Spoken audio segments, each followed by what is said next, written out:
Hello and welcome to our coverage of the 86th Tour de France. I'm Phil Liggett and joined in commentary by Paul Sherwin. Well, after last year's sensational Tour de France, who knows what we can expect this time around. Here, the start being made outside of the Chateau of the Puy de Fou. The riders facing up to just over 3 weeks of cycling and almost 2,500 miles. Well, even before a wheel is turned in anger, big names are not in the Tour de France. Out is last year's winner, Marco Pantani. Out too, the two previous winners in Jan Ullrich and Bjarne Riis. And in fact, the Tour de France, for the first time in almost 50 years, has no rider in it who's won the Tour de France before. Anyway, this is the route they face. And this time it's a clockwise direction around the hexagon of France. The riders going north to Amiens, then across down the bottom of Luxembourg and Belgium before dropping due south to the Alps, then a journey across the Pyrenees, and then it's due north through Bordeaux, Futuroscope and on to Paris. In all, 3,690 kilometres of cycling, and the last man to start of the 180 in this prologue over 6.8 kilometres, Paul, the best finisher of a year ago, Bobby Julich. Finished third in the Tour de France last year. He hasn't had a great season so far, Phil, because he's based everything on this month. The Tour de France, he wants to be the American winner. So, a few deep breaths, Julich is away, and he's chasing, in fact, the names like Lance Armstrong, Abraham Olano, and this is the arrival of Christophe Moreau. The time which has stood right throughout the day, that by Rick Verbrugge, is about to be beaten, and it's coming late in the day. Christophe Moreau has pulled out a good one here, comes up to the line, 8:16, that's the new leaderboard, 8:17.48. Fifth last year in the opening time trial of the Tour de France, but the man doing great times out on the course, Phil, is Lance Armstrong, wearing 181. He's got the fastest time at half distance. Well, he really is flying, Paul, and he looks so good here, making his big return to the Tour de France. He hasn't been here for a couple of years because of his illness, but he's back now. This is the man sweeping up at the back of the field. He's up towards the climb of the Côte du Fossé now. And this is the world champion, Abraham Olano, sandwiched between them, and also looking very good at the checks. All the big names out on the course now. Chris Boorman as well, the winner 3 occasions of the prologue time trial at the Tour de France. He too is out on the course. Now, this is the right-hand bend. You have to take this at full bore, 50 kilometres an hour, and try and keep the momentum on the first part of this climb. A massive crowd here. This is the place to watch the prologue. There's no doubt about that as they see the riders in full flight. Back to the finishing line now. The best time in is Christophe Moreau, and I don't think that Pavel Tonkov is going to approach that. He's still a fair way to go down this straight. There's the best time, and Tonkov is not going to be happy with this, Paul, because he's trained specifically for this race. His goal is a lot longer down the road. In fact, he's looking at the end of the 3 weeks to try and climb high up in the overall rankings. Not a great prologue by him. 8 minutes, 30 seconds, losing about 23 seconds. But Alex Zulla's got a great time. He's coming up to the line now. Now, Zulla's been out for 8 months, suspension for taking EPO. He's back. He had a bad Tour of Italy, but it looks like he's come out fighting here today. Zulla's on a great time. All of the best time checks. 8:09 at the line, the new leader. Well, at half distance, in fact, Phil, Lance Armstrong was 1 second ahead of him. This is Bobby Julich now on the Côte du Fossé. You can see how difficult this climb is. Julich is out of the saddle. It is a tough climb, and especially on a low-profile machine. And it doesn't look as if Julich is too comfortable out on the road. Oh, Chris Boorman now finishing behind Zulla. Zulla was a good marker for him, but Chris hasn't got the better in this time. It's a long way down this straight here at the Puy de Fou. So Boorman, the winner of the prologue last year, he's done it 3 times in all. He's not going to do it this time. He's dropped away from it, 8:17, 8:18.46. That's a bad time for Chris. He won't be happy with that. He's based his season on winning the prologue. The man wearing number 51, Olano, out on the course. But Armstrong is here, and Armstrong is well inside the time of Alex Zulla. Well, he's been scorching at all the time checks. What a comeback this could be. There's only 2 men behind him now. Armstrong is the leader, and we'll have to wait. 8:2.5. That is astonishing. Unbelievable, Phil. 50.7 kilometres now. That's nearly 32 miles an hour. Abraham Olano, the time trial champion of the world, is outside the time of Lance Armstrong, so I don't think anybody is going to beat him. Well, there's only, in fact, 1 rider left now, and Julich has been behind at all of the time checks. Olano hasn't done it either. And here is the last man on the course, round the bottom turn. Now it's a headwind finish, and it's not going to be a winning time. Lance Armstrong has made a magical return to the Tour de France. There's the time of Julich, already outside of that of Lance Armstrong. Remember that Julich lost this time trial a year ago in Dublin by just 5 seconds on Chris Boorman. It's going to be a lot more than that now, as Julich Julich suffers towards the line. The clock is counting away from Armstrong. Armstrong will be the first maillot jaune of the Tour de France as Bobby Julich comes over in 8:30.75, 28 seconds slower than Lance Armstrong. Well, that's an incredible start to the Tour de France, Phil. He's back at the camping car. Everybody's there to congratulate him. Frankie Andreu, his 8th Tour de France, the captain of the team, and Johan Brunel, the team manager. I don't think he could have believed that before the start of this tour.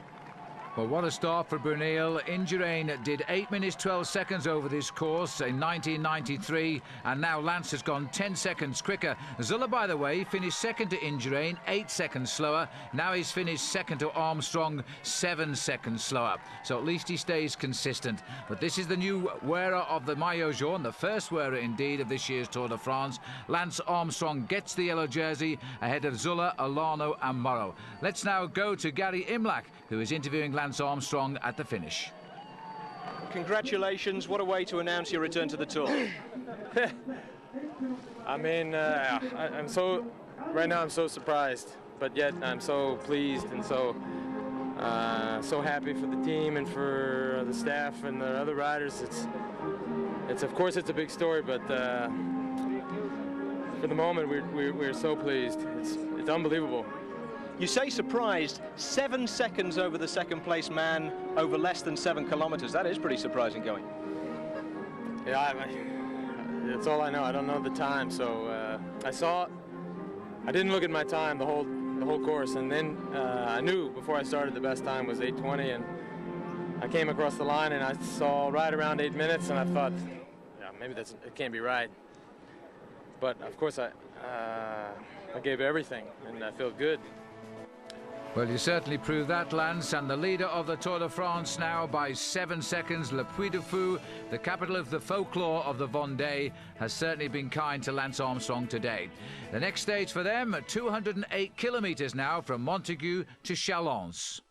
The Tour de France has wasted no time in finding itself a new hero, and from Montaigu this morning, it's the American Lance Armstrong on their Independence Day who will lead this race away. Well, what a big difference a year has made. Last year we regularly brought reports of police raids on the event and riders being involved in drug scandals. Now that problem is still with us, evidenced by the fact that some big names are not here, but the news media is here as well as the sports media. Well, of course, we hope the next 3 weeks will see an end to all of that, but it's been a lot happening this past year. And first of all, before we go to the action, let's go to Gary Imlach to bring us right up to date.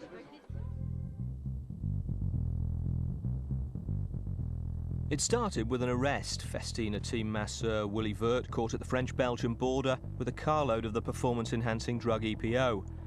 9 days later, the world's top team, led by France's favourite rider Richard Virenque, were thrown out of the race. Another 6 left in protest, including the Dutch TVM squad after their hotel was raided by police. And for a few dramatic hours on stage 17, when the riders brought the entire race to a halt, it looked as though it might never restart. By the time Italy's Marco Pantani claimed victory in Paris, along with fewer than half the riders who'd started, it was clear that the end of the Tour wouldn't be the end of the matter. And so it's proved, with a number of criminal inquiries still in progress and several big names involved. Casino rider Rodolfo Massi is accused of trafficking. Althe's team doctor Nicolas Terrados of doping. From Festina, Willy Vert, manager Bruno Roussel, Dr. Eric Rijkaard and Richard Virenque are all under investigation. Most of Virenque's teammates eventually admitted drug use, served bans and are now riding again. But Virenque denies everything, despite increasingly detailed allegations from Willy Vert, who's published a book complete with pages from the drug dosing diary he kept at Festina. Among other visitors to the investigation headquarters in Lille have been some of the most powerful men in cycling. Jean-Marie Leblanc, director of the Tour, and Hein Verbruggen, head of cycling's international ruling body, the UCI, have both been asked how much they knew of any abuse and whether they could have done more to fight it. Certainly they're trying now. In January, the UCI announced quarterly medical tests for all riders, albeit administered by their teams, along with surprise tests of their own both in and out of competition, and increased penalties for any transgressors. The French Federation launched a long-term programme to keep tabs on every aspect of a rider's health, and team sponsors drew up their own anti-doping charter. The Tour added a moral condition to qualification. Les organisateurs se réserveront le droit de récuser jusqu'au départ de l'épreuve tout coureur et toute équipe qui porterait atteinte à l'image et à la réputation du Tour de France pour fait de dopage notamment. Still, not everyone seemed to get the message. Quelle puissance! Quelle force!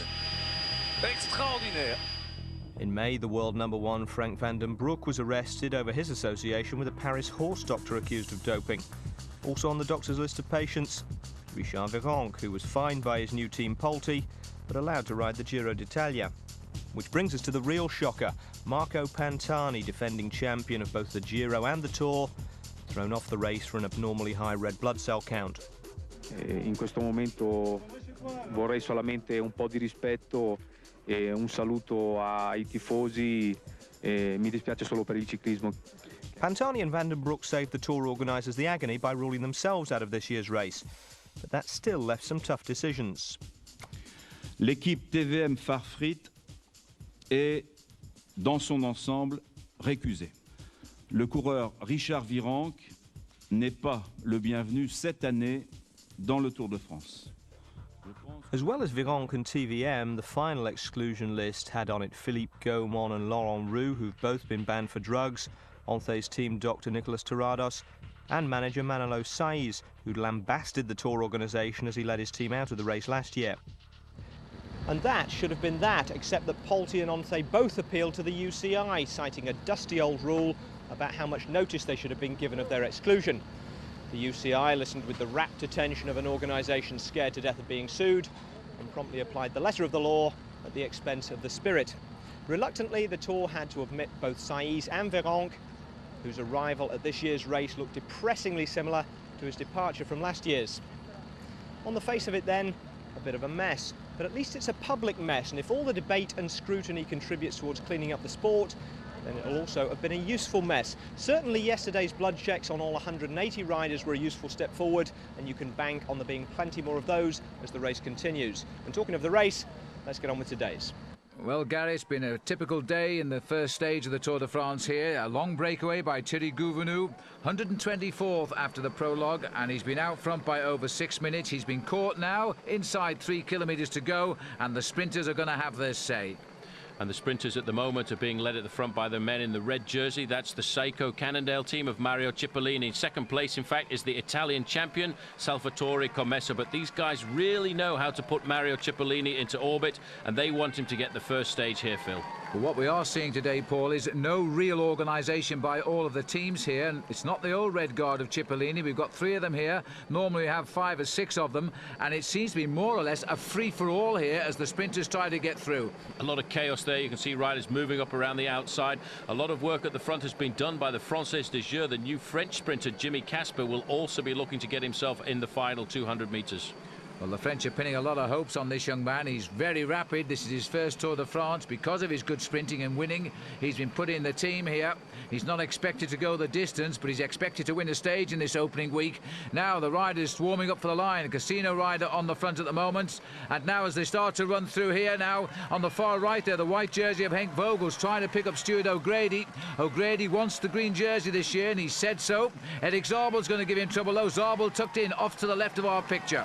Right in the middle, though, it's Cantina Tollo. They're trying to sort the sprint out for them, and Nicola Minali. In the middle there is Christophe Capella, the rider from Big Matt, and Jay Sweet riding his first Tour de France, the Big Matt Aubert Australian rider.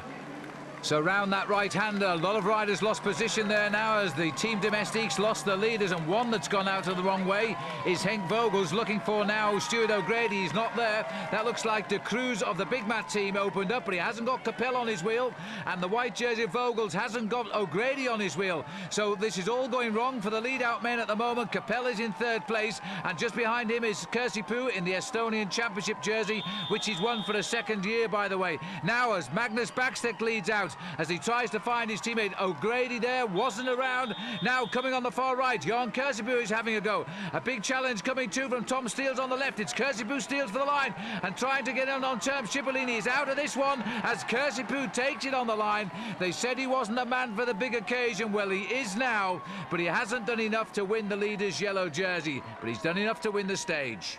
Magnificent performance by Jan Kirsipuu. He really came through out of nowhere. You can see on the left-hand side a big challenge from Tom Steels. On the right-hand side there is Erik Zabel. He's looking at the points jersey, and he doesn't seem to have the zip that he had a couple of years ago. So victory then to Jan Kirsipuu, and what a great one as he stands on the podium, his first ever stage win in the Tour. Jan, this area has always been very successful for you, but did you think you had a chance to win the Tour de France today?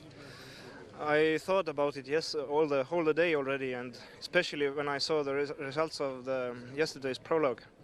I saw that I was the best sprinter. I did the best time among the sprinters, so I thought it's maybe a sign for today. Yes, and a very good finish indeed, but not quite good enough for the yellow jersey. He's still down the way a little bit. Lance Armstrong keeping his advantage of 7 seconds over Alex Zülle and 11 over Abraham Olano. It's great to win the yellow jersey, but actually to ride throughout the stage of the Tour de France wearing yellow must have been a special day for you. Yeah, it's cool. It's like I said a minute ago, I was so nervous this morning. I thought I was, you know, I thought I didn't have my bike shoes or my helmet or something, but in the race I felt more comfortable. So 2 days in yellow for Lance Armstrong, leading Alex Zülle by 7 seconds, and Abraham Olano 11 seconds in third place. Christophe Moreau, after his great time trial, is fourth, and Boardman, same for him, he lies in fifth place. Jan Kirsipuu is the sprinter, he's 16 seconds off the pace. And it's good to see Stuart O'Grady's name on the list as well. Now they're facing up to stage 2 from Chalons to Saint-Nazaire, and this will be another flat ride across the bridge. This morning, although conditions are still overcast, no sign of rain yet, as the riders now say goodbye to the Vendée and they head up to Saint-Nazaire. Basically, this is a flat course, but it does have some unusual features. And this morning, Gary Inlac was out early to have a look at one of them. Phil, this is the 84-kilometre mark of today's stage. At least we think it is, because to be honest, the road markings are a bit hard to make out. And that's because the road is a bit hard to make out, submerged as it is several feet beneath the Atlantic. This is the Passage du Gois, which connects the Ile de Noirmoutier and the French mainland. First crossed in 1766 on horseback, as commemorated by a plaque on the wall of the local CAF, and ever since by a variety of other means.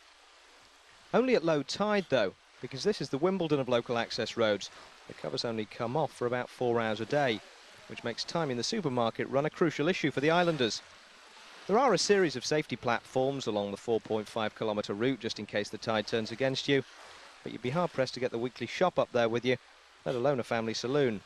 Plenty of people have made it across, though, including the German army in 1940, and the Tour itself the last time the race started in this part of France 6 years ago. On today's route, the riders will head out to the island via the modern bridge, and conditions permitting, back along the cobbled causeway to the mainland. If the tour organisers have read their tide tables properly, we should have some pretty spectacular shots along here later on. If not, it'll be a quick ring round for Charlton Heston's agent's number. Back to Phil. Thanks, Gary. Let's hope the tide's out by the time we get there. The rollout, 110 miles today from Chalons. These are the principal players at the moment. Mariano Piccoli in polka dot, King of the Mountains. Lance Armstrong starting his second full day in yellow. And on the right here, Jan Kirsipuu. A dream start for the Tour de France for Lance, but I have to tell you one thing, Phil, he's going to get really challenged today by Jan Kirsipuu, who's only 6 seconds off. But at the Passage au Gois, Armstrong is going into that area there. In second position, he's riding very well. Well, they've raced flat out here to be sure they got onto this narrow road and saw the front of it. And you know, Paul, I heard there's something like a crash there, and there it is. It happened at the back of the field. A number of riders are down here. This is a massive pile-up here. His body's all over the place. There's 1 or 2 riders down there and injured. I can see a rider from US Postal sitting in the middle of the road there. That looks a bit like Jonathan Waters. There's another man getting up there as well, riding off. But this has caused a big split in the main field. But Armstrong predicted this, and he's right near the front. There's an awful lot of riders have been delayed here too, and that's Calcaterra from Seiko also. There's a wrestling match going on there. Let's have a look at the crash now. Watch the bottom of your picture here, because they start to fall on the left, and because the road is so slippery, I think there's a whole ricochet effect here. What's happened is those first 2 riders have gone down, and the people behind have all panicked. They've touched the brakes and the wheels have locked up. Mario Cipollini wasn't involved because he's at the front in this small group. There is the green jersey of Jan Kirsipuu. Magnus Backstedt is there as well for Crédit Agricole, and there is the yellow jersey of Lance Armstrong with a good teammate, George Hincapie. Well, this could be a gift sent from heaven here, Paul, because this is a small group of about 12 or 13 riders.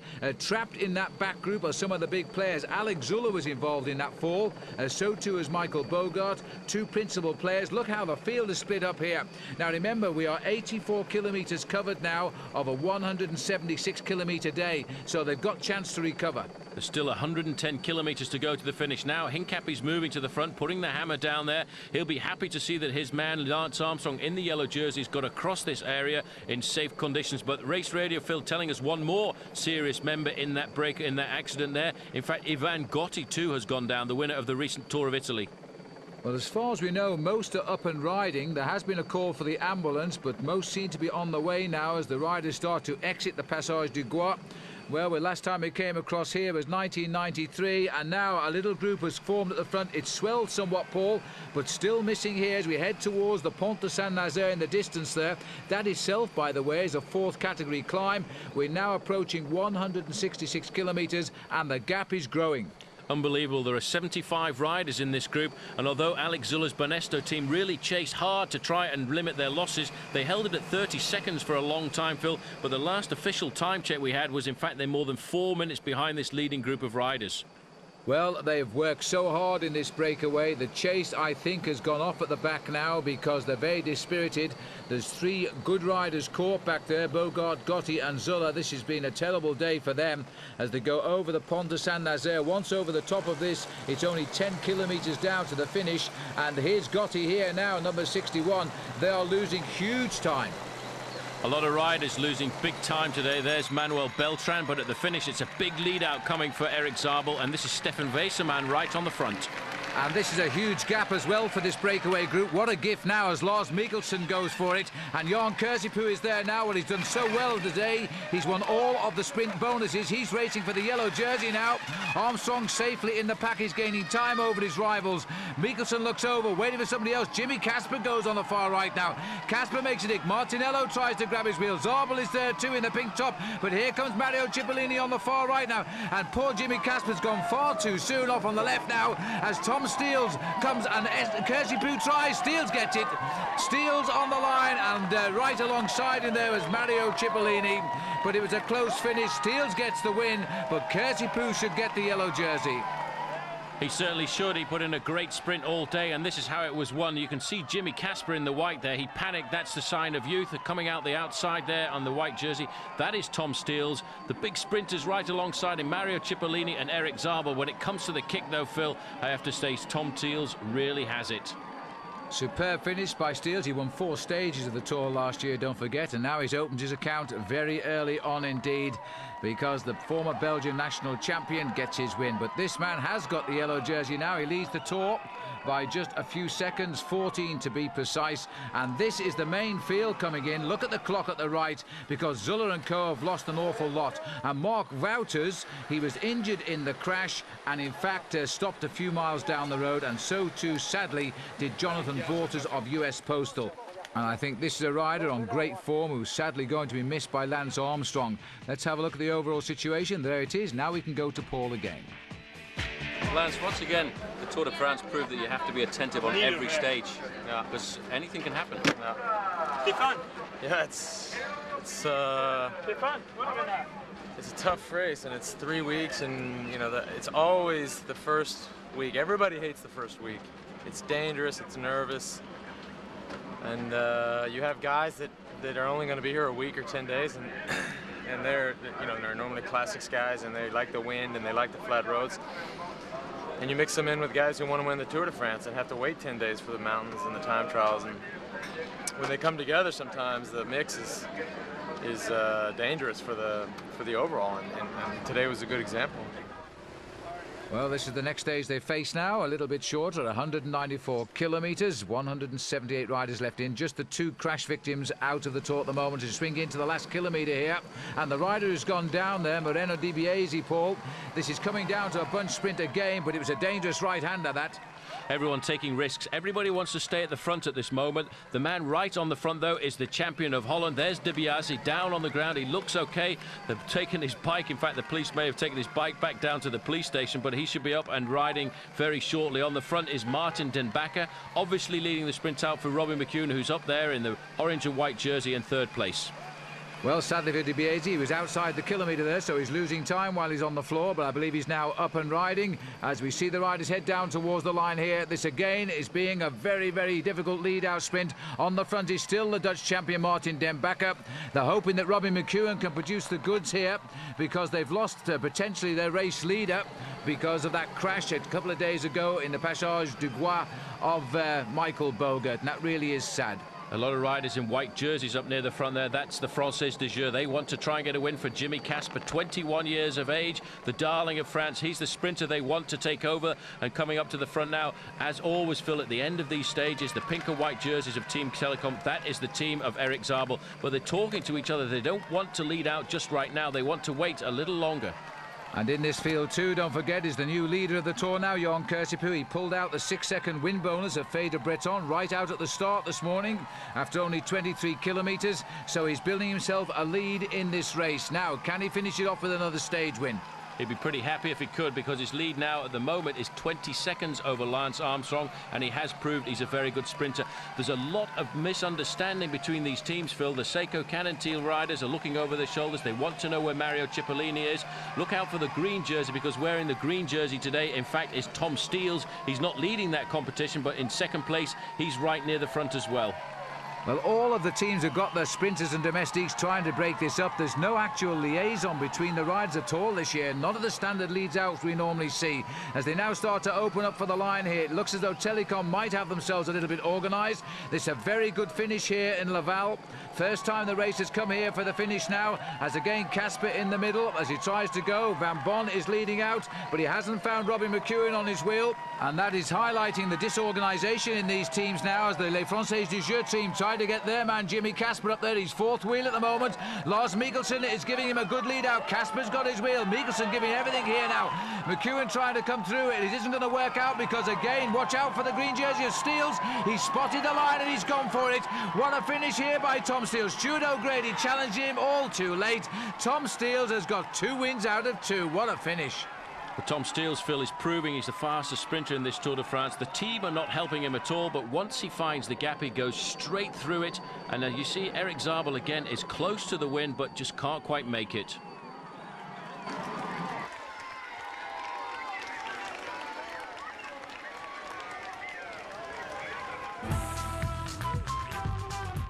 The riders in the Tour de France are always under pressure. The last thing Jackie Giron wanted was a slap in the face from his own team car. And let's hope he didn't damage the machine either, because one of those Lotto bikes is our competition prize this week. And if that wasn't enough, poor Jackie was almost run over by a rival team car. In the end, with pain a part of his daily life in the Tour, the Frenchman continued and is currently 170th overall. But when your luck's in, it's really in. And the Belgian Tom Steels celebrated in grand style his second stage win at the Tour in Laval yesterday. If he can make it 3 in a row today, he equals the 51 years old record of the Italian Gino Bartali. So can he? I hope so. Well, he shouldn't lack confidence, because he's never sprinted better in his life. And the course today, the same distance as yesterday, 194.5 kilometres. But there are some great sprinters in this year's Tour de France. So let's go to Paul Sherwin now, who will assess the form of the men who think they can beat him. Mario Cipollini would be a good bet to beat Tom Steels. He was fuming after the finish yesterday. He'd been in an ideal position to win. In one of the last corners, he was forced off his line, and another rider tried to climb over his back wheel. He lost his place in the pack. Super Mario loves the headlines, and he'll try and grab them again today. Eric Zabel has been consistently near the front of the pack since the start of the Tour. He'd love to win today. It's his birthday. But he seems to have lost a bit of his speed and hasn't won a stage in the Tour de France since 1997. New kid on the block is Jimmy Casper. He's cocky and confident enough to win. At 21 years of age, though, he's still learning. But if he can get a clear shot at the line, he'll show them his pure speed. His frustration at losing yesterday was evident, and he banged his handlebars in rage and disappointment. Jan Kirsipou is the most successful rider of the current season with 15 wins. He's already shown he's one of the fastest sprinters at the Tour, but he's using a lot of energy to hold on to the yellow jersey, and his focus is not totally on winning the stage. Stuart O'Grady's not a real sprinter like Eric Zabel or Mario Cipollini, but he's determined and courageous enough to hold his place with the big boys. If anyone makes a mistake in the last 300 metres, O'Grady will be ready to pounce. All of those riders are going to be up to beat Tom Steele's today. But if it does come down to a sprint at the end, it's a 1 kilometre straight road up to the finish line. And Seiko Cannondale are the ideal team to put Mario Cipollini into orbit. If it is going to be a sprint, I reckon Mario's going to win. Confident Paul Sherwin there. 177 riders left in the race. 194 kilometres the distance today as we go from the Val to Blois. And a nice gentle rollout, Paul, but this race hasn't wasted any time at all so far. Jackie Durand on the front there, but it's a very fast stage. You can see the average over the first couple of hours of the day, 50.3 kilometres an hour. Well, we're into the last kilometre now here at Blois, and again it's Mike Weissman who looks over his shoulder and sees if he's got his man on his wheel, and he hasn't, and he gives up sprinting because of it. Zabel again hasn't done anything about it, but this man's got Cipollini on his wheel, and a perfect lead out now. This will be Gian Matteo Fagnini who's taking now Cipollini, shown in the finish. He's gone for it. Cipollini is towing the best sprinters towards the line, but you'll never get by this man when he has such a clear shot at the finish line, and he's being challenged right by Zabel. Again Zabel beaten, and right on the line Mario Cipollini is back. Super Mario, give him a finishing straight like that, Phil, and nobody is going to come past him when he's in full flow. And again, Eric Zabel's there, but the speed is gone. He must be feeling very frustrated, and again O'Grady getting into the frame, but Mario Cipollini, he looks so cool when he wins. There's the result ahead of Zabel O'Grady. Tom Steele's this time having to be content with 4th place, and looking further down, Kirsipou, all of the sprinters getting through and finding the Lion King was roaring the best here on the road to Blois today. On the podium then, his first victory in a stage in the Tour de France this year, and now looking much more confident. Overall, though, Kirsipou keeps his yellow jersey, 16 seconds ahead of O'Grady, 21 ahead of Steele's, and Lance Armstrong, the first leader, has only dropped down to 4th in amongst the sprinters. There's plenty more racing to come.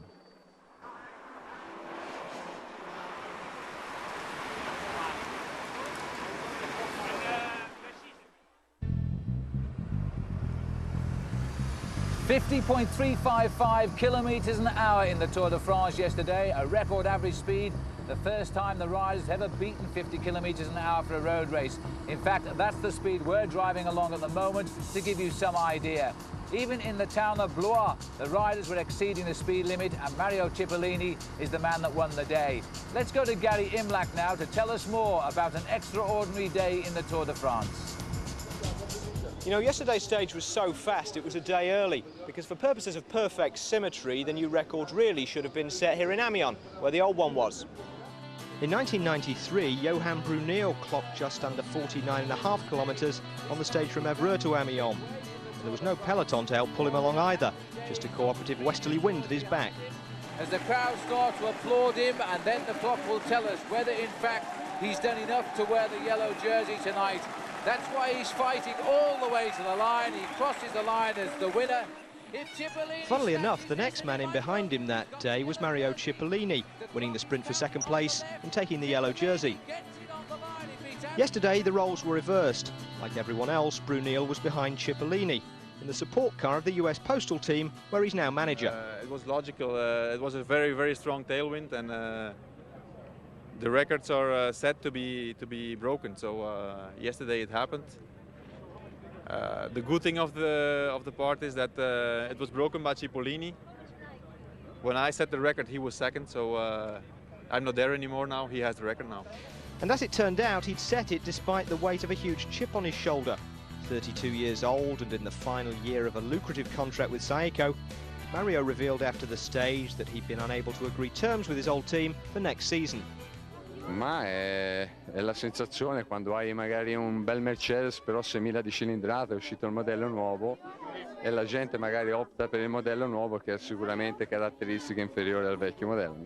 Of course, even an old Mercedes will still leave a field of Ford Escort standing, as Mario's already demonstrated this year with 4 stage wins in the Giro d'Italia to bring his total to a record 29. Lampre and Cofidis are rumoured to be among the teams willing to offer the old clothes horse a costume change for next season, with colour scheme probably just behind cash and length of contract as a deciding factor. In the meantime, 2 big questions remain. Does having a picture of Pamela Anderson on your handlebars qualify as an artificial stimulant? And the obvious follow-up question that he no doubt gets asked at home. Mario, perché non hai una fotografia della moglie sul suo manubrio?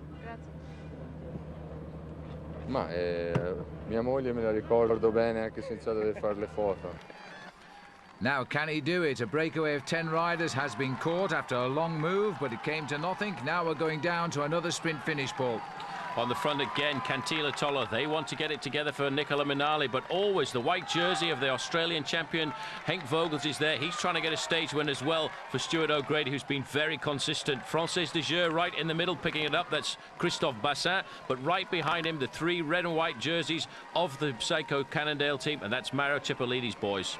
Well, Cipollini's tail is really up now after he got his first win yesterday. Once this man gets confidence, he's very difficult to dislodge. Everybody seems to be looking for the wheel of Mario Cipollini, and that's the one to follow now. Again, the last lead out from Fagnini now as he goes as fast as he can. Cipollini just sits there as cool as you like. Lars Mikkelsen tries to challenge as well. Zorbel again just off to our left. There was a nasty switch on the right-hand side there.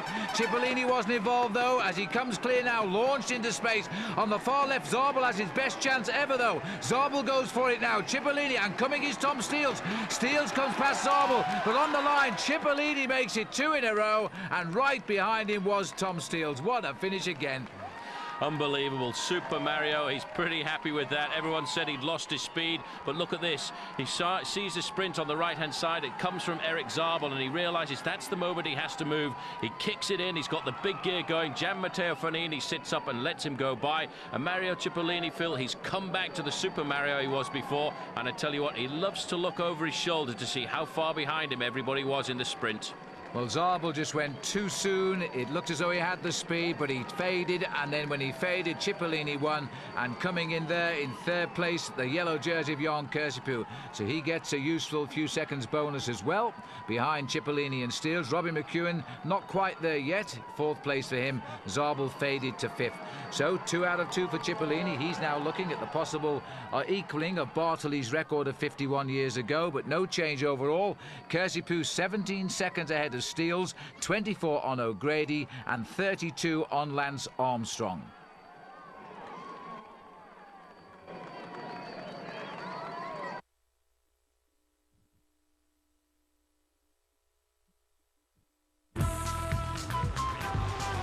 The Tour de France reached the Somme on the beauty of the Picardy yesterday. Playboy Italian Mario Cipollini started his day in beach mode, and then he finished it in full flight to take his 2nd win in a row. 2 days ago, the star sprinter was Tom Steels, and Super Mario was anything but. Now, having won the fastest stage ever in a Tour de France on Wednesday, Cipollini has his sights on Gino Bartali's 51-year-old record of 3 wins in a row. It could happen today. Well, you just can't suppress Mario Cipollini, and if things go well for him tonight, he could be in the leader's yellow jersey too. He's now the 2nd rider this week to have a shot at Gino Bartali's 1948 record of 3 stage wins in a row. He's Gary Imlach now to look at the opportunity for Big Mario to put his name in the record books for the 2nd time this week. Mario has never actually finished a Tour and has never won a stage past the traditional sprinter's territory of the first week. However, he is the best sprinter of his generation, and a win today would put him alongside one of Italy's greatest cycling heroes. As soon as yesterday's stage was over, he was already thinking about it. Sarebbe una bella cosa fare 3 vittorie consecutive. Mi sembra che sia già qualche anno fa che non avviene, perciò sono uno che è adatto a battere il record, e speriamo che questa sia una cosa possibile. Actually, Cippo already has a hat-trick of sorts in the bag, because this is the 3rd year running that he's scored consecutive wins. In '97, he took stages 1 and 2 before Eric Zabel beat him on an uphill finish in Plumelec. Last year, it was stages 5 and 6, which turned out to be bad timing, because stage 7 was a time trial, where he was never really likely to challenge for the win. This year could be his best ever chance. Mind you, if he's feeling the pressure, he's certainly not showing it. Chippo spent most of yesterday working on his tan lines and reenacting his favourite episodes of Benny Hill. When it comes to the crucial last kilometre though, he's all business, marshalling his lead-out men from behind to make sure he's in the perfect position when it matters. Però un input ci vuole dalle spalle, è soltanto il fatto di riuscire a capire se sono a ruota. Io chiamo Fagnini, Fagnini chiama Mario e quello è il momento che siamo tutti in linea e lì possiamo partire.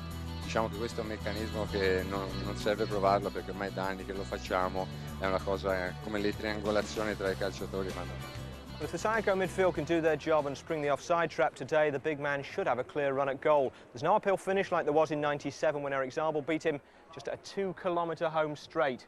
This finish could have been tailor-made for Chippo in Milan and couriered out specially for the occasion. Indeed it could, Gary. Well, they're rolling away again.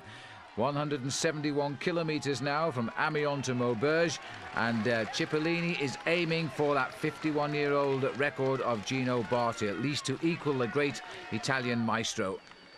Quite a few riders in the field could challenge him. Jans Verrada, who at the moment rides for Lampre, his team are leading out right on the front. In the second position there is Mariano Piccoli. In fourth position is Jans Verrada. Eric Zabel also would like to prevent Cipollini from winning, Phil, and Eric Zabel is right in there at the moment. And he'd love to win right now. Piccolino in that polka dot jersey. He's led from day one so far as he heads towards the first mountains of the Alps, but the sprinters are getting their turn again here now. Watch out for Cipollini. He's not in evidence yet as they come towards the line now. There's Cipollini again behind his lead-out man, but all of the boys here on the Lampre team moving over now as again Fagnini, third day running, is making a run at the line here with Cipollini on his wheel. The yellow jersey of Curtibu is still in there. 6-second time bonus out on the course for him today. Tom Steels, though, has swung right across the course there to grab the back wheel of Cipollini. He's got the back wheel, and Steels is coming over on Cipollini. Shoulder, shoulder, Steels on the line, but I'm not so sure the judges will like that, Paul. It looked a little bit shaky. A lot of riders diving across the road. The thing is, when you're in a sprint like this, you're looking for the slipstream of the wheel in front. This is the infringement the judges are going to look at, Phil. The green jersey moving across there, just hitting the shoulders of Jans Verrada. So Verrada keeping him upright, but that's why Steels went. He wanted to get onto the wheel of Mario Cipollini. Once he got in there, he got a breather for a fraction of a second and then moves alongside and kicks with that incredible turn of speed he's got in the last 50 metres and moves forward, comes up alongside Cipollini, puts his arm onto Cipollini as well, but in the lunge for the line, there's no problem there. He's first over it, but the judges are discussing it right now. Well, let's have another look from the front here. A little bit of a clash of elbows there. Nothing wrong with that, but already Verrada has sat up out of it. A little bit of a wry smile on his face as over the line first comes Tom Steels in green, Cipollini second, and third over the line again is Eric Zabel with the yellow jersey there of Jan Kursipu just behind. Tom Steels has been called onto the podium by the race organisation, but almost at the same time as he takes the applause of the crowd here. The referees are saying he has been disqualified from first place and placed to the back of the field for his dangerous sprinting. So, in fact, Cipollini is the stage winner. He's already left the area, by the way, but there is confirmation of the result. Cipollini wins ahead of Zabel, Kursipu and Verrada. So Kursipu gets another valuable third-place sprint bonus. Tom Steels at the back of the pack, 170 seconds, so that's pretty low. And so overall now there will be an increase in the leadership of Jan Kursipu, who'll now lead the Tour by 26 seconds ahead of Cipollini. Tom Steels is third and O'Grady there at 38 seconds. Armstrong losing a bit in the time bonuses here now. He is down to sixth place, 46 seconds off the pace. He won't be too worried about that, I shouldn't think. No, perhaps not, but Mario Cipollini, Paul, if he can win this one over 227 kilometres, he'll become the first man in 69 years, since Charles Pélissier, in fact, to win 4 stages straight. And the sprinters certainly want to have their day, because today is the last flat stage before the time trial and then 2 very big mountain stages, and that's when the sprinters of this year's Tour de France are going to have to take a back seat. US Postal Boys, evidence at the front. There's Tom Steels chatting with Mario Cipollini. The strange thing was the riders didn't complain about the sprinting of Tom Steels yesterday, and I think perhaps it was a rather hard decision by the race referees. It's always a difficult time, a sprint, because you only have an eye of what's in front of you. You don't think about what's happening towards the side. You just go for the wheel and you go for the gap. And when you're a sprinter like that, Phil, you just have to take the chance when it comes. So 20 kilometres an hour wind today from the northeast, and the riders themselves again making good time. This tour continues on at record-breaking speed. We've seen that wonderful stage of over 50 kilometres an hour won by Cipollini. Now here's a man, records falling in his first week, and they're all going the way of the man in red, and he could well do it again now. A late attack from Rabobank there, but it's not going anywhere at all. It's again going to be the big lead out on the front. Stefan Weissermann from Team Telecom. Behind him, Gian Matteo Fanini. And then in third place, that's Mario Cipollini looking for the big record. Well, this again is Stefan Weissermann, who is trying to lead out his man Eric Zabel, who's in green. Zabel's fourth wheel around the corner. He just can't seem to get it quite right, you know, and he's trying to equal the stage win record of 8 by Rudi Altig for Germany. And again, he's a little bit away from it now. Weissermann once more doesn't realise it. He's inexperienced, perhaps in his first tour. Leading out the wrong man, leading out Fanini. Fanini now once more launching the missile at the finish, as again he waits until the last possible moment. Cipollini, remember, he's aiming now at a 69-year-old record. Cipollini's gone, and what's happened to Zabel? Lost both his pedals at the same time, and how he's kept that bike upright, I don't know, but he's given a clear run now to Cipollini. He's done it 4 in a row for Mario Cipollini, but I think I'd like to see what happened to Eric Zabel again there, Paul. That was unbelievable. Both his feet came out of the pedals at the same time. I really don't know how he stayed upright. But this is the kick. In fact, you can see both legs came out. They went behind him. He managed to pull them up, but he never let go of the handlebars, and that's how he managed to control the machine. But that had nothing to do with the win of Mario Cipollini, because Cipollini was already in the lead, almost a length ahead of Stuart O'Grady, and once he'd got the chance of that great record, he just put his head down and went to the line. O'Grady had to be happy with second. Yes, poor old Stuart, but at least they all got out of the way. A potential crash there from Eric Zabel, as this man just looks over his shoulder, makes it look so easy. He's now got 4 wins straight, and he's also got the fastest stage ever of the Tour this week. Cipollini then winning ahead of O'Grady and Kersipou. Overall, Cipollini still 14 seconds off yellow.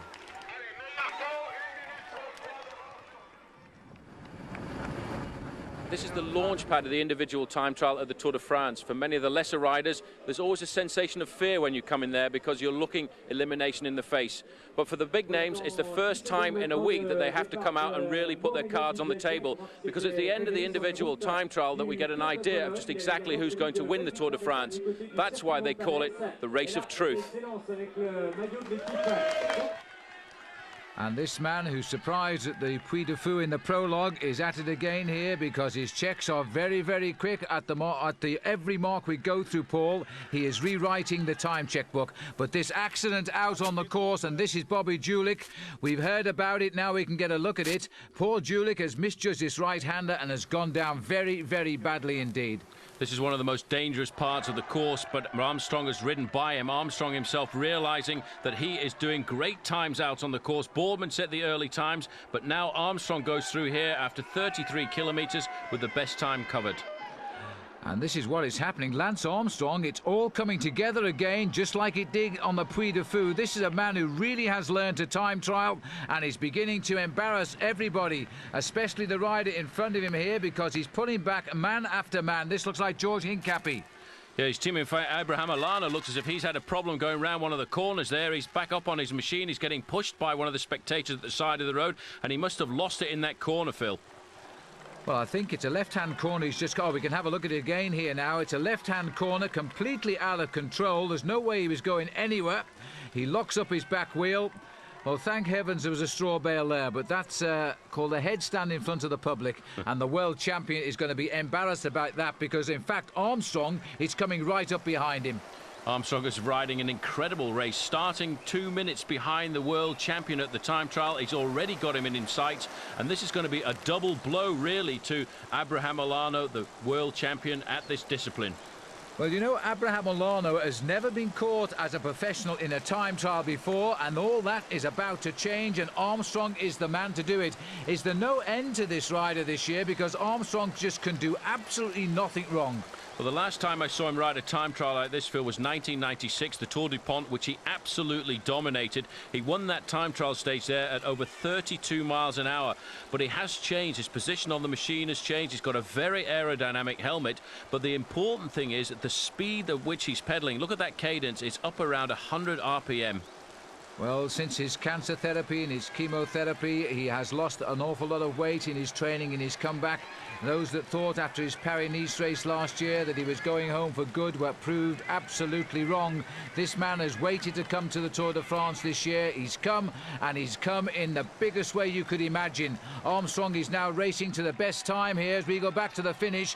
Dufault and Zuller is the best time in. We didn't see him finish, but Dufault now 1:12, only 6th for him.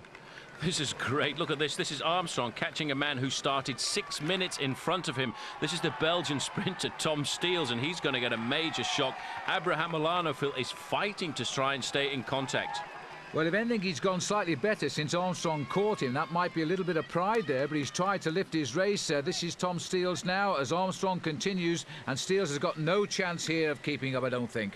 Well, I have to say, Phil, I think, in fact, Armstrong is weakening over the last 10 kilometres of this course because he's caught all of the other riders in front of him. He's dropped them very easily, but now Tom Steels, who is not riding a great time trial, has managed to stay in contact with Armstrong. But look at this time by Moreau. Well, again, Christophe Moreau has shown us what a great time trial rider he is, and he's still surviving up near the top of the leaderboard too, and this will keep him there. He's only a bit slower than Alex Zuller, second at the moment, and 1 minute 6 seconds off the leaderboard. Tom Steele still trying to keep Lance Armstrong in sight at 1 kilometre to go. Armstrong has set the fastest times at every time check so far, Phil, and some of them have been incredible times. He was almost a minute faster than Alex Zuller, and now he's coming up to the line, and look at that, he's almost a minute faster on the finish line as well. Well, we are going to see a second stage win here and the second time trial win for Lance Armstrong, and it could well be a yellow jersey as well. Armstrong 1:8:36, an incredible time. Lance Armstrong has reclaimed the maillot jaune that he won at the Puy de Fou, and you can say that before the arrival of Abraham Olano, who has been caught for 2 minutes by Armstrong and is just trying to salvage a reasonable time, and it will be around 5th overall on the day. 1:10:58 and 5th for Olano. Unbelievable. Olano looked fantastic in the first kilometres of this time trial. I thought he looked good, but he could do nothing against the onslaught of Lance Armstrong. This man has ridden the time trial at almost exactly the same speed as he rode the opening prologue. That announces it's going to be a pretty impressive ride when we go into the mountains after the rest day. Well, can he continue? This is unbelievable here. Lance Armstrong, though, the winner of the time trial by almost a minute over Alex Zuller.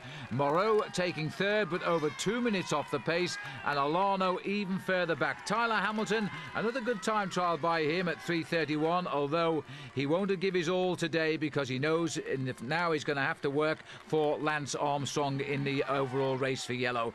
Chris Boardman, a little bit off the pace there, 6th for him.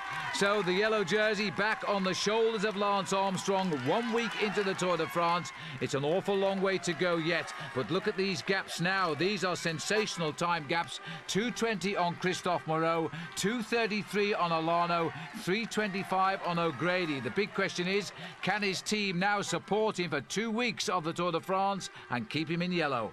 It's going to take an awful lot of doing, and the pressure's on them.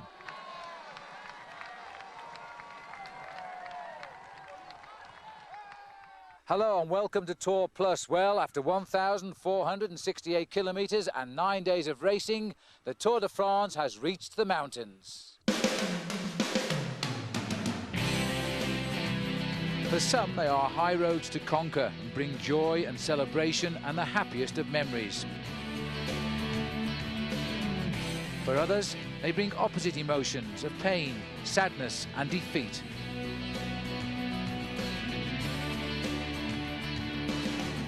Since the Puy de Fou, this race has been a fairy tale for Lance Armstrong. Now, having excelled on the flat, does he fear the 2 days ahead?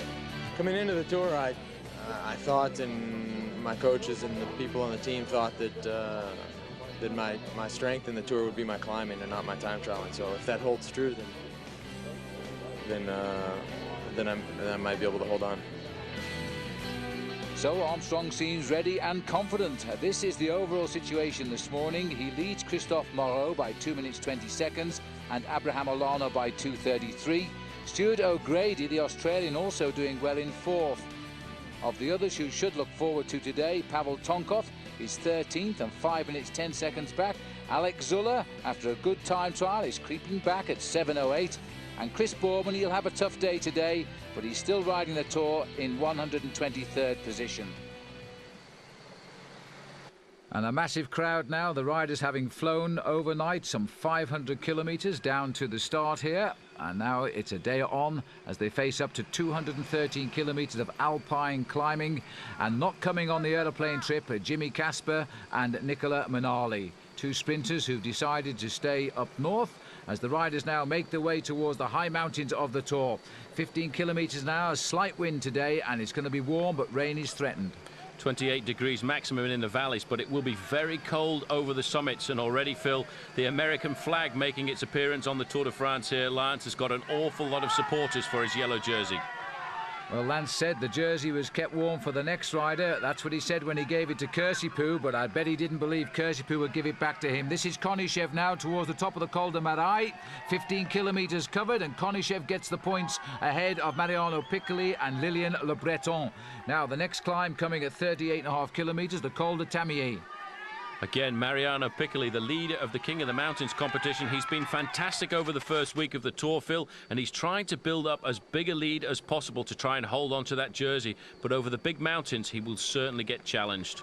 Well, this is the 12-kilometre or 7-mile climb now of the Col de Telegraph. It takes the riders up to 1,566 metres.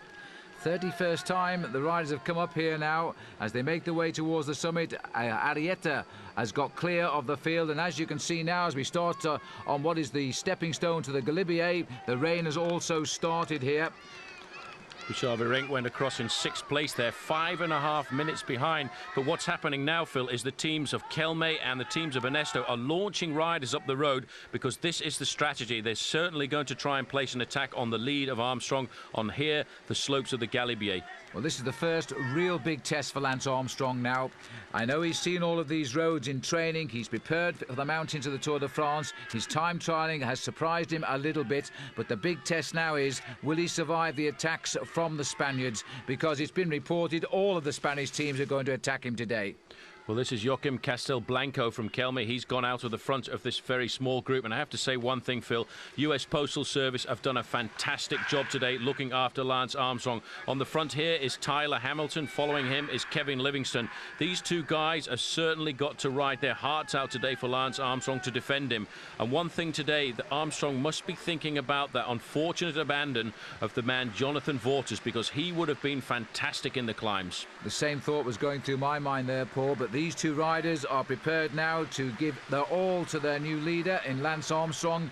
He has brought so much out of his team because of his strength, but now the Kelme boys are attacking, and this is what we expected. Well, this is Fernando Escartin. They said they wanted to attack Armstrong in the mountains. Armstrong felt confident he must respond to these attacks. But for the moment, Phil, he hasn't got out of the saddle. He's staying in the slipstream of his two leaders. Those two men in front of him who are taking him up the climb. Richard Virenque now, the Polti rider, he's attacking to get across. He realises this is a great chance to try and put the yellow jersey into difficulty. Well, this is a little bit of a decision time now for Lance, because he's got to know when to panic and when not to panic. He might be wise to hold off for as long as he can, just to make sure that these attacks are going to go somewhere. He's allowing riders to spring clear. This is Angelo Casero who's going clear, and champion of Spain. And as the Spanish riders get up and start mixing it together here, this is going to be a tough one. Escartin, he's got to make his move early. Remember, we're racing towards Italy today. We expect to see the Italians play their part as well. Here's Virenque. Virenque, he was only brought into the Tour de France at the very last minute, but he's trying to redeem himself. He's trying to prove that he is still a competitive rider. Here we're looking here at Manuel Beltran, number 162, and the man, in fact, Escartin, who Lance Armstrong really believes is his biggest danger, and he's got Castelblanco with him. Armstrong has not responded, but you can see what's happened here because Kevin Livingston has picked up the pace. The only man they've really got left with them now is Alex Zuller, and he's blowing that group to pieces. One by one, the US Postal boys are giving their 110% and falling away. There's only one left with Lance Armstrong now, and that's Kevin Livingstone. Livingstone himself is going to give everything he can to the cause here. Armstrong is still waiting. Remember, this is a real tough day today, and it finishes up the mountain of Sestriere as well. After the Col de Galibier, we've got the Col de Montgenèvre, and we're getting high in the sky now, and conditions are pretty cool and miserable up here. These are conditions just like last year when Marco Pantani jumped away from Jan Ullrich and blew the Tour de France upside down. At the end of the day, Jan Ullrich ended up losing more than 9 minutes to the little Spaniard and the little Italian, and that day, in fact, Marco Pantani put the yellow jersey on his shoulders and took them all the way to Paris. And it was on that day that the people thought that the Tour de France was over, because Jan Ullrich was already installed at the top of the leaderboard. Well, the rain is becoming more and more torrential, and where we are at Sestriere, it is absolutely coming down in buckets at the moment, and we're a couple of mountains away from these riders. The Kelme boys now, this was a planned attack, Paul, the way they've done one-on-one all day, but this is the serious one now because Escartine is here.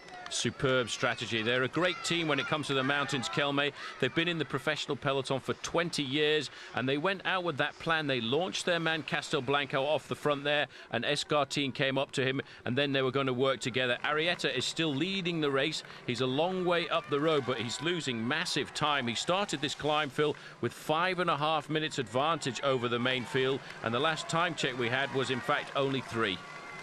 Well, we're on the Galibier now, and it should be enough to see him first over the top, but I really feel that this man, Arrieta, is out to soften them up for Alex Zülle further back. This is Casero now, and look at this. Armstrong is riding back up to them. The sun has come out for Lance Armstrong to shine on him, because they didn't panic at all, US Postal. They waited until they got to the summit of the climb, and then they opened up the gas a little bit. Kevin Livingstone has done a remarkable job for Armstrong, and Virenque is accelerating to try and get himself some points in the King of the Mountains competition, but they are going to go to Arrieta, who will go over the top in first position here. Indeed he will, and it is Virenque who's chasing him. His colours do look alike with Casero at the moment with his Polti colours, but this man is going to stop and pull on his rain cape. Well, while he does, we can join Gary Imlach. We haven't seen Mario Cipollini today, which is no surprise on a mountain stage, but it's not because he's gone home, which, if you'll remember, was originally the plan after the time trial in Metz. Apparently, though, Mario decided, what with his historic 4 consecutive stage wins and all, he was obliged to ride the Tour's one Italian stage, Per la Gente, for the people. And just so that La Gente would recognise him this morning, he turned up dressed as Julius Caesar, which naturally was an honour for Caesar. The excuse, not that he really needed one, was the 2099th anniversary of Caesar's birth. Either that, or Cipo just wanted to force the Tour organisers to fine him for a breach of the clothing regulations like they do every year. Well, the organisers obliged and slapped him with a penalty of 6,000 Swiss francs, which is about £3,000 sterling. And lighter in the pocket, but apparently weighed down by history, Cipo set off and has been languishing at the back of the field all day. And for those of you sitting at home thinking things couldn't get much more ludicrous on the equipment front this side of a pair of Gucci cycling shoes, let me present to you, if I can get one out of the bag, the Gucci cycling shoe. £175 at all Bond Street's finest cycling establishments, and I dare you to wear a pair on your next Sunday morning club ride. Thanks, Gary. I'll send you my address. Right, back to the race now as we come up towards the top of the Col de Galibier, climbed for the 50th time in Tour history today. Richard Virenque is there too, and looking a little bit scratchy. He's trying to get the points as he comes clear to take second place over the top from Dufault, who's wearing that illegal racing strip for which it's cost him a few bob today. It certainly has, but they're not too worried about that at the moment. What they're worried about is getting themselves down off the Col de Galibier. Jose Luis Arrieta was first over the top, but Phil, further down the climb, Abraham Olano is having a serious problem. Well, Olano always seems to have a problem with the Tour de France. His best finish is 4th, and again dropped on the climb. It all started to go wrong on the Col de Telegraph for him, and he's now going over the top a long way behind here. There's the whole field finding the weather not at all good, as it so often is on the first day in the mountains. Stefano Gazzelli, the Mercatone Uno rider, on the front there. Alongside him, Giuseppe Guerini and Vladimiro Belli. But I have to say, Christophe Moreau, the Festina rider there, is doing a fantastic ride. He was currently 2nd overall in the standings, and if he recovers on the descent, he may well keep that place till tomorrow.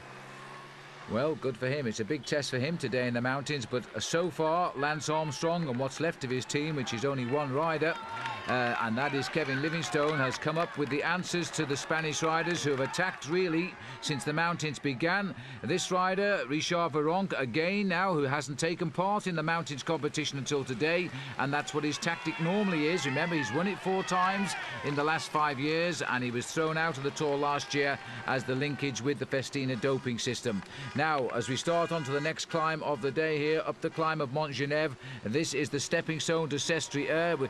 The top of this climb takes us into Italy, and a general regrouping. They're only 44 seconds back now. And a lot of big riders in that group. Pavel Tonkov, Abraham Alano, they're all trying to get themselves back up to the yellow jersey group of Lance Armstrong. In fact, both Kevin Livingston and Tyler Hamilton are in the second group on the road. So that leading group of riders, in fact, Lance Armstrong is on his own. And this is when the attacks are certain to come from Escartine and Zuller, who are on the front of the group at the moment. Well, the field regrouped, a front group of some 9 riders getting together on the descent of the Galibier down into Briançon. And now on this climb here, Armstrong looks to be looking very, very good indeed here. We've got Casero and Virenque both together, and sitting there at the back is Contreras.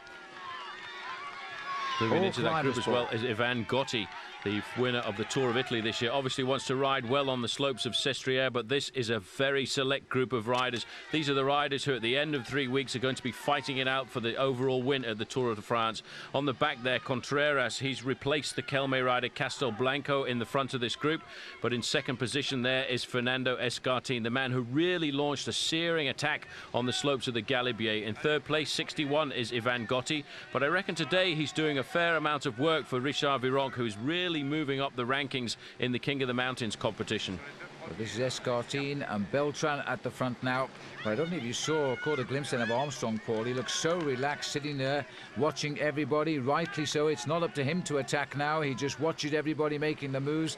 He's built the sort of lead we've seen from Miguel Indurain and Bernard Hinault in the recent past history of the Tour de France. Look at this now. Alano goes under, and he's a long way back. He really is having a hard time. This guy, I felt this year, had a serious crack at the Tour de France, but every time we go into the big mountains, he seems to come under pressure. He's got David Echavarria with him right on the front there, really helping him out. And the other man in the group there with him as well is Perez Rodriguez, who's doing a pretty good job looking after him. But right now it's Manuel Beltran doing a pretty good job nursing this group with his team captain in. Alex Zuller sat near the back. Beltran brought in the days of Miguel Indurain, now having to nurse, hopefully to victory, Alex Zuller, who has joined the Banesto team this year. There he is. Doesn't look as though he's enjoying it too much. He's had a terrible tour so far. He's still lost 6 minutes in the Passage du Gois, and of course he's also lost time on both time trials to Armstrong. 34th overall at the start of this morning, but he's going to climb up a fair way in the rankings, Phil. But further back in the race at the moment, Jan Kursipuu, the man who led this race for almost the whole of the first week, is in serious difficulty. Mario Cipollini is in the laughing group. I don't really know why they call it the laughing group, because it's not much fun on a day like this. So is Christophe Renero, the man who was 4th overall in the Tour de France last year. So a lot of big names have got blown out on this first big mountain stage. Well, this rider in big trouble here because he's over 2 minutes behind that Armstrong group now as they climb on and the roads get a little bit steeper. It is Marcus Serrano who is leading him there, trying to nurse him through. But as we look from the helicopter right up to the top there, that's where the lead group is. They did an excellent job along the valley road through Briançon. In fact, they pulled back Abraham Alano to within 44 seconds of this leading group with Armstrong in it.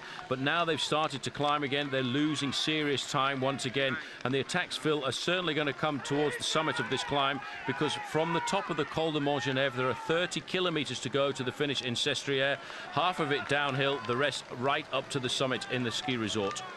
And that's all on Italian roads, and this rider now would love to be the winner there at Sestriere. Ivan Gotti of the Polti team, the recent winner of the Giro d'Italia, but some might say by default after the disqualification of Marco Pantani with 2 days to go. But Gotti also smarting after that crash on the Passage du Gois. And same as Zuller, lost over 6 minutes that day. And Armstrong, I think, must feel pretty content with that big margin between the two of them right now. His face is complete concentration. He doesn't seem worried at all in these mountains. People like Chris Carmichael felt that Armstrong would be stronger in the mountains than in the time trial. Confirmation of the gap back to Abraham Alano's group there, 1 minute and 20 seconds. But the big climbers of the Tour de France here are in this group with Lance Armstrong. 1 kilometre to go to the summit of the Col de Mont Genève, and he's really doing a great job eliminating one man who he thought was a great challenger, and that's Abraham Alano. And a rider we thought would have been a challenger too, Alexander Vinokurov, he's been dropped a lot earlier than that today and is a long way behind. Contreras setting the pace now, hoping that Escartin might do something later on. Off to the left there is Dufault in the white jersey instead of the red jersey of Seiko Cannondale. Vironk again just following the wheels and waiting to see that banner and sprint for the King of the Mountains points. There's a huge crowd here now because we're looking down at France, but in the distance is Italy. Once they go over the summit of this climb, they go through the French border, and then as soon as they begin the descent, they go through the Italian border. And the descent down into the valley below Sestri Airfield is normally a pretty tricky one, but it is still damp down there because of the rain that we've been experiencing throughout most of this afternoon. And we've had some torrential rain at Sestria. At the moment, the sun has come out, but here in the Alps, the weather changes so quickly. This is an amazing select group of climbers here now. Beltran has given everything here in the hope that he can soften up the opposition for Alex Zuller. Virenque looking as cool as a cucumber as ever, and the same has to be said of Lance Armstrong. He didn't panic when the attacks came on the Cols de Glibier and the Col de Telegraph. He allowed the moves, he's come back into the action, and now Virenque is going for the King of the Mountains points here. Looks across, Armstrong allows nothing to move. Armstrong very attentive, just waiting for any acceleration from these climbers. He used his team perfectly as Virenque goes over the top to get maximum points there. He waited until the last possible moment, and then when he had to assume control, he went away on his own and countered all of the moves. He's riding like a real champion, like a real master tactician. That's why he's used his team, and now he has to assume control at the front of the race. Well, he must have frightened the Spanish climbers here now, because they've seen the strength of Armstrong on these mountains today. He's ridden himself right back up to them. He's controlled them. He's alone now, and they've achieved something. At least they've isolated him, but he's proving to have all of the strength so far, and there's only one climb left to come to the finish. The final climb of the day, and in fact it was on the descent, Phil, that those two riders got clear. But on that descent there were several crashes. One of them was Mario Cipollini, the other was Pavel Tonkov. But this is the most dangerous thing for Lance Armstrong, the attack from Fernando Escartin and Yvonne Gotti. These guys surprised Armstrong on the descent, and they're in front by about 25 seconds. Well, these two took tremendous risks on slippery roads coming down, and the gap just simply opened up between them. There was no real acceleration. They just took risks, and the gap has opened back to the Armstrong group. There's the Armstrong group, and two climbers unusually breaking away going downhill now have the advantage here on the way up to the finish. But this chase group here trying to reorganize itself. There'll be nothing from Contreras now because he's got his man away. Looks as if Arrieta has disappeared from this group. This is the face of Abraham Olano already on the early slopes. He's trying to ride off the group that he was with. He's limiting his losses today. If he wants to finish in the top three when we get up to Paris, he has to try and make sure he doesn't lose too much time to the other climbers on the mountain passes. Well, this is Kurt van der Wouwer, who's giving the Lotto team some hope that they have finally got themselves a climber on that team. Well, look at that. Armstrong has gone. He must have read our caption. 32 seconds to the two leaders, and he must have realised that is enough. He's now gone. Now, can they answer this one, Paul? Because the acceleration of this man is incredible. He's looking so good. That was unbelievable. He took a few risks going up through the inside there because somebody could easily have closed the door on him. The reaction came from Contreras to try and pull it back. He's gone round that corner so quickly. He's taken it very wide. Alex Zuller's the man who must respond. 161, the white shirt there on the shoulders of the Banesto rider. He has to try and get up to Armstrong, but Armstrong is flying away. He's completely broken up that group now. Contreras has tried to go, even though he's been sitting at the back since his team captain went up the road. But I don't think he's got the legs now. I'm not so sure Zuller has either here. Escartin and Gotti are the two riders out in front, but the acceleration of Armstrong is absolutely frightening here. This is the sort of move that you would have seen Eddie Merckx do in his day, and not the sort of move we ever saw Miguel Indurain do. But look at that time gap. He's already nailed it down to 11 seconds. He's just 11 seconds behind Escartin and Gotti in the space of less than 1 kilometre. He's ripped across that gap, and he's riding a superb race now. But there is a response coming from behind, and that is from Alex Zuller. Zuller realises that this is a dangerous move by Armstrong. There are the two leaders, Escartin in the green. That's Gotti in the yellow and red jersey from the Polti squad. But Armstrong has just ridden across like they were standing still. Well, Lance Armstrong, who 18 months ago was contemplating a bleak future, never mind riding in the yellow jersey in the Tour de France, this was his big test day today, his next big test, and look how he's answered it. He's come right up to the two climbers. Goodness knows what Escartine thinks now. He's staring at the yellow jersey in the face. Well, he must have expected to be able to put Lance Armstrong into difficulty today, because Armstrong has not really known as a major climber. This is his first real test as a leader of the Tour de France in the big mountain passes. He was 4th overall last year in the Tour of Spain, and that's when he said it was the first time he felt that he could accompany the big climbers in the big 3-week stage races. Today, he's actually staying with one of the best climbers in the Tour de France, Fernando Escartine. Well, Escartine withdrew from the Tour last year when lying in 4th place overall because of the Spanish protest. And now this is Zuller. Zuller is trying to get across on his own, so that group has been completely blown apart now. Alex Zuller is having to ride across to join this very elite front group, and I'm not so sure he can make this. We've got 3 up front.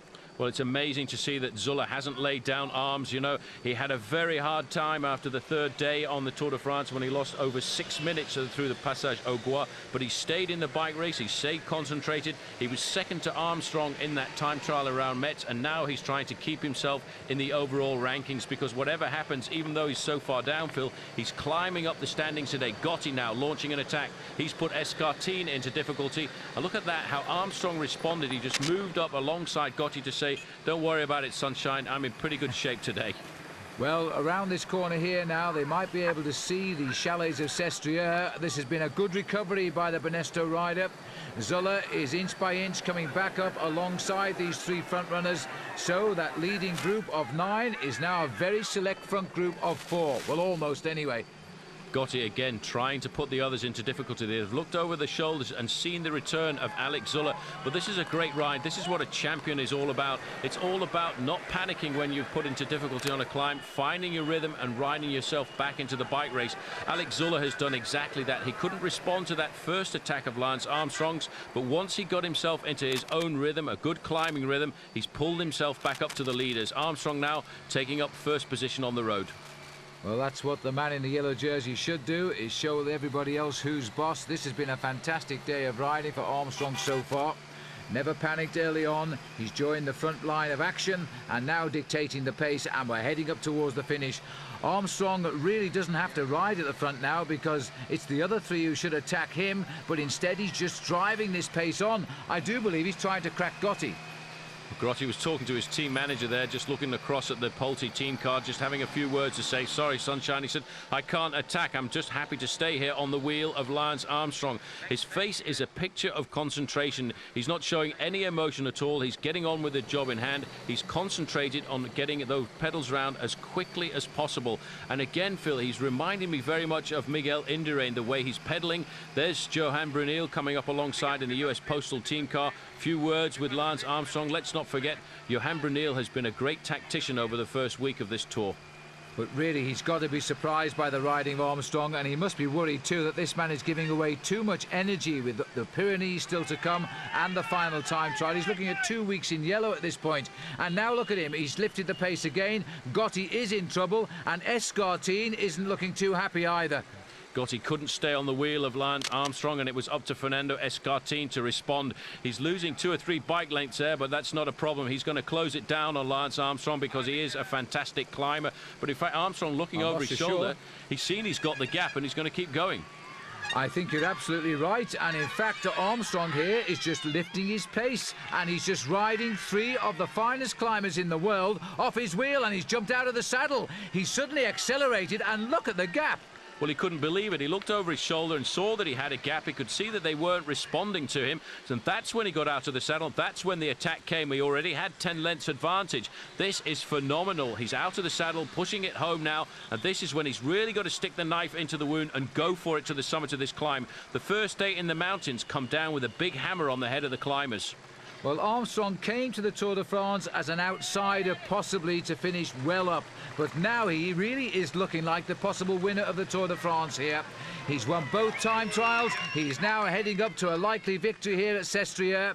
If you can win the time trials and you win the mountains, well, there's not much left but to win the Tour de France. And here's Sestriere. There's the finishing line up there. He has ridden these riders off his wheel. Further down now, Richard Virenque, the new leader in the King of the Mountains, riding with Contreras.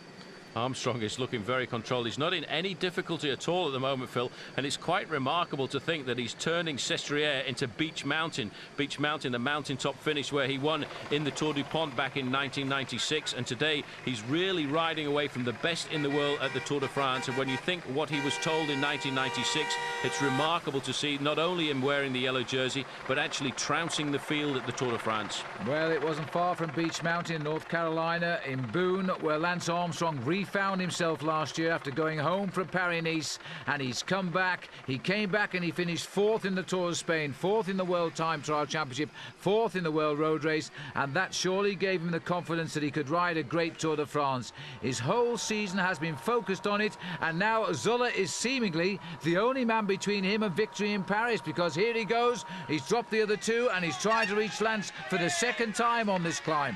Unbelievable. Alex Zuller will not give up. He will not lie down at the side of the road. He realizes he has to try and keep himself in the bike race. Anything can happen to Lance Armstrong over the next couple of weeks, so he has to keep riding hard. But Armstrong is opening up the gap right now. It's 30 seconds from Armstrong back to Zuller, and this is a phenomenal ride. We always said that the stage to Sestriere was going to be an epic ride, and it is an epic performance here by Lance Armstrong after winning the time trial and coming back on the first day in the mountains with the yellow jersey and riding so dominantly. I can't remember the last time I saw a yellow jersey ride like that. Well, this man is now proving to be quite unbelievable here, because he's broken clear of everybody. He's eliminated them one by one on the mountains of the Alps today, over some of the classic mountains of this race. He's now in the last kilometre of 213.5 kilometres today, and he could well now be the winner at Sestriere. I do not see anybody coming back. He's 25 seconds ahead of Alex Zuller. And the most important thing for Armstrong today is he's opening up time gaps again on every one of his challenges. Not only did he put a big time gap between himself and them on the time trial stage, but he's doing it in the mountains as well. And that's what you need to do if you're going to go forward and win the Tour de France. But Armstrong is concentrated now. It's exactly the same face he had in the time trial just a couple of days ago, Phil. He's riding up to the summit of this mountain all on his own, no help from anyone, as quickly as he can. He knows that with every turn of those pedals, he is going to an even bigger lead in the Tour de France, because Christophe Moreau has been dropped and is minutes behind now. Alano, who was 3rd overall, is also behind and losing, ending up to 4 minutes. So this has been an incredible ride by him. And Alex Zuller, who lost 6 minutes on day 2 of the Tour, is likely to be right up in the overall classification tonight. That's where we are, right on the far right of our picture. And this man, Lance Armstrong from Texas, is going to win a mountain stage. And Paul, even in the great days of Miguel Indurain, he only ever won the time trials. That was all Miguel did. He planned his strategy to be on the time trials and just to survive in the mountains. He never went out with a real fist to try and take the mountain stages like this. Armstrong is riding a phenomenal race here. He rode sensibly over the first climbs of the day. He was very good on the Col de Galibier when he used his team. He never panicked when the climbers started to attack him. But once he was isolated at the bottom of Sestriere, he looked at the other climbers and he didn't even attack them, Phil. That's the amazing thing. He just blew them off his wheel. Absolutely. Well, after his time trials, everybody said, oh yes, but how about the mountains? Well, here's the answer now, because Armstrong has ridden the first day in the mountains better than anyone else. His team were absolutely brilliant at the start. They nursed him and kept him as fresh as possible. He could handle the finish himself, as he's now proving. The finishing line is just up the road. His last time check we got to Alex Zuller, who's second on the road at the moment, is 45 seconds. So Armstrong is opening up serious gaps. Very shortly, he will get right into the town of Sestriere, and for the first time since the valley, the road will flatten out a little bit, and he will get a chance to breathe a little bit more freely, because then he will know that he's going to get the stage victory and increase his lead. The stars and stripes, they're all over France and Italy now, Phil, because this man is starting to get himself a pretty serious following. But it's a long time since it flew for the leader on the yellow jersey of the Tour de France, and now it's flying for Lance Armstrong. This incredible fairy tale for him as he now pounds the road of Sestriere to an increase in his overall lead in the Tour de France. Armstrong has ridden brilliantly as he comes up towards the line. The rain has started to come down again.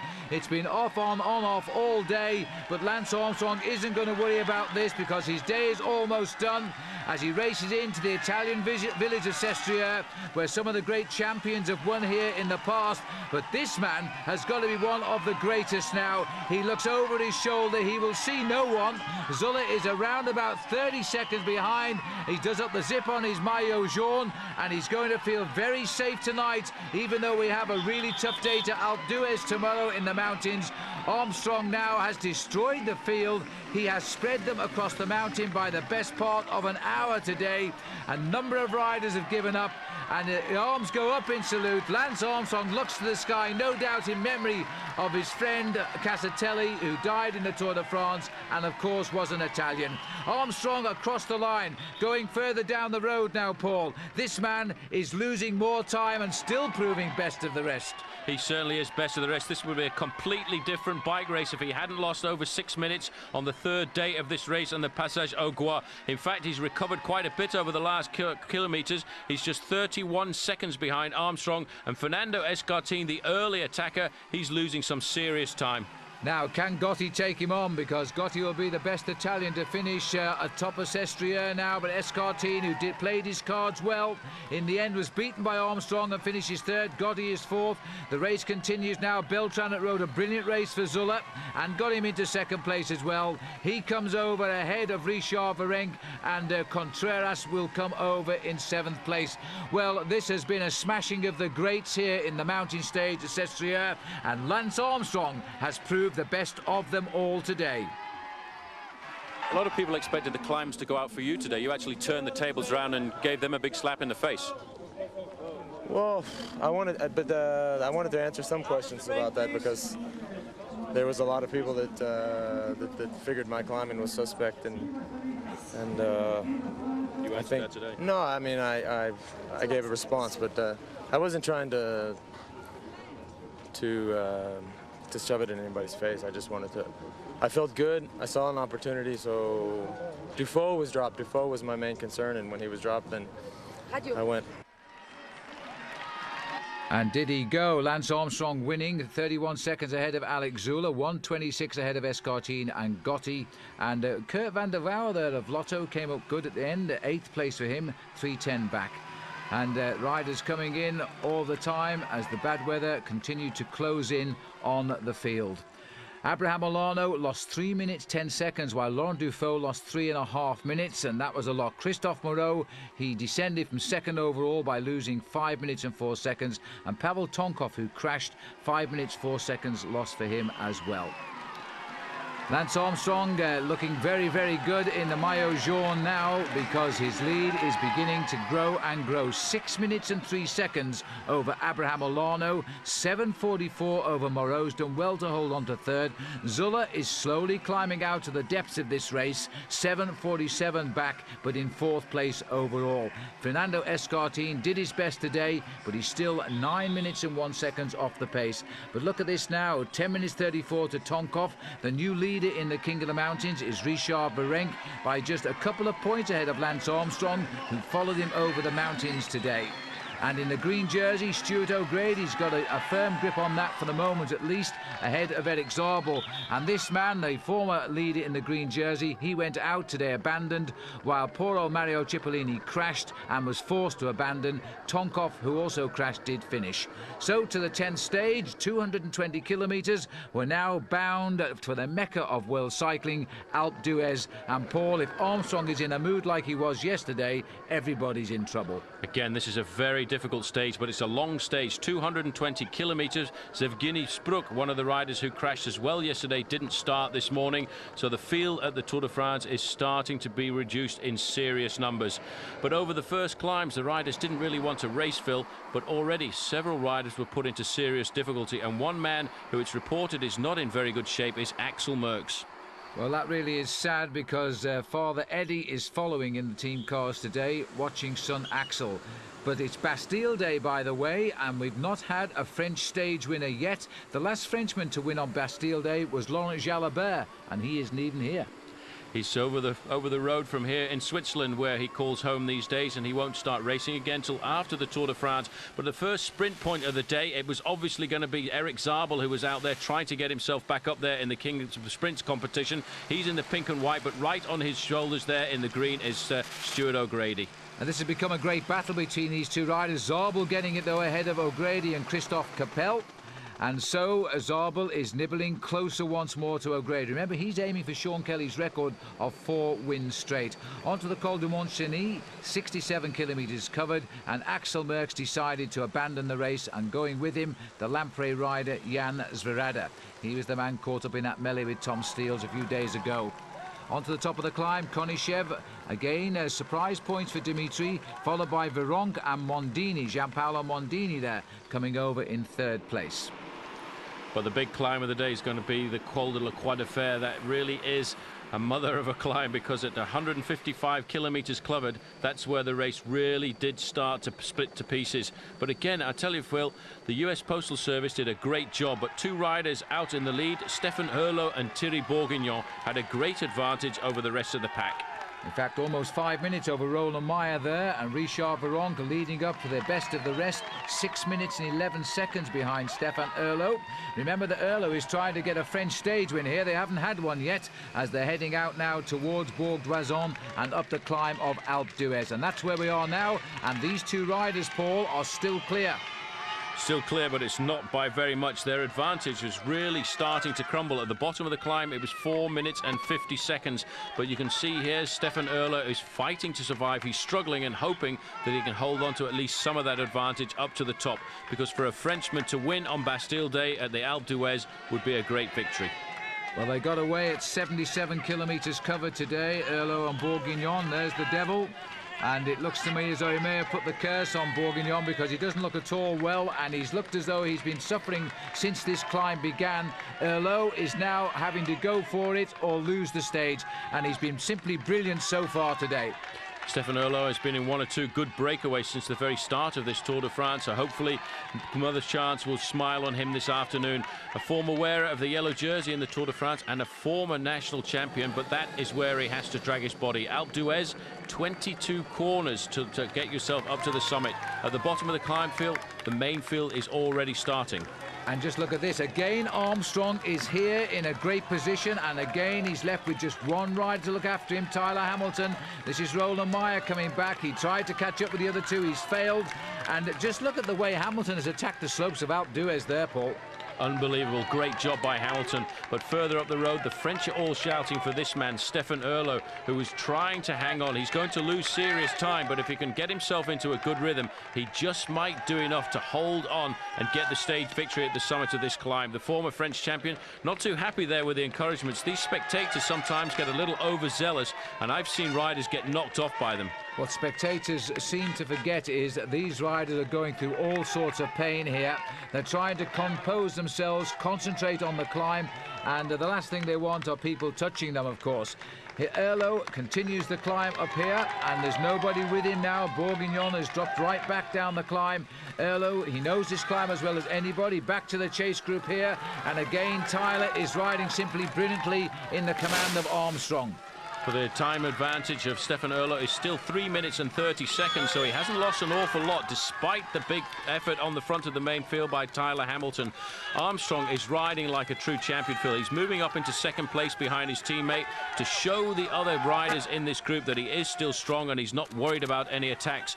But this group here is really starting to suffer. This is a group that was caught in between. This is the former champion of France, Francois Simon.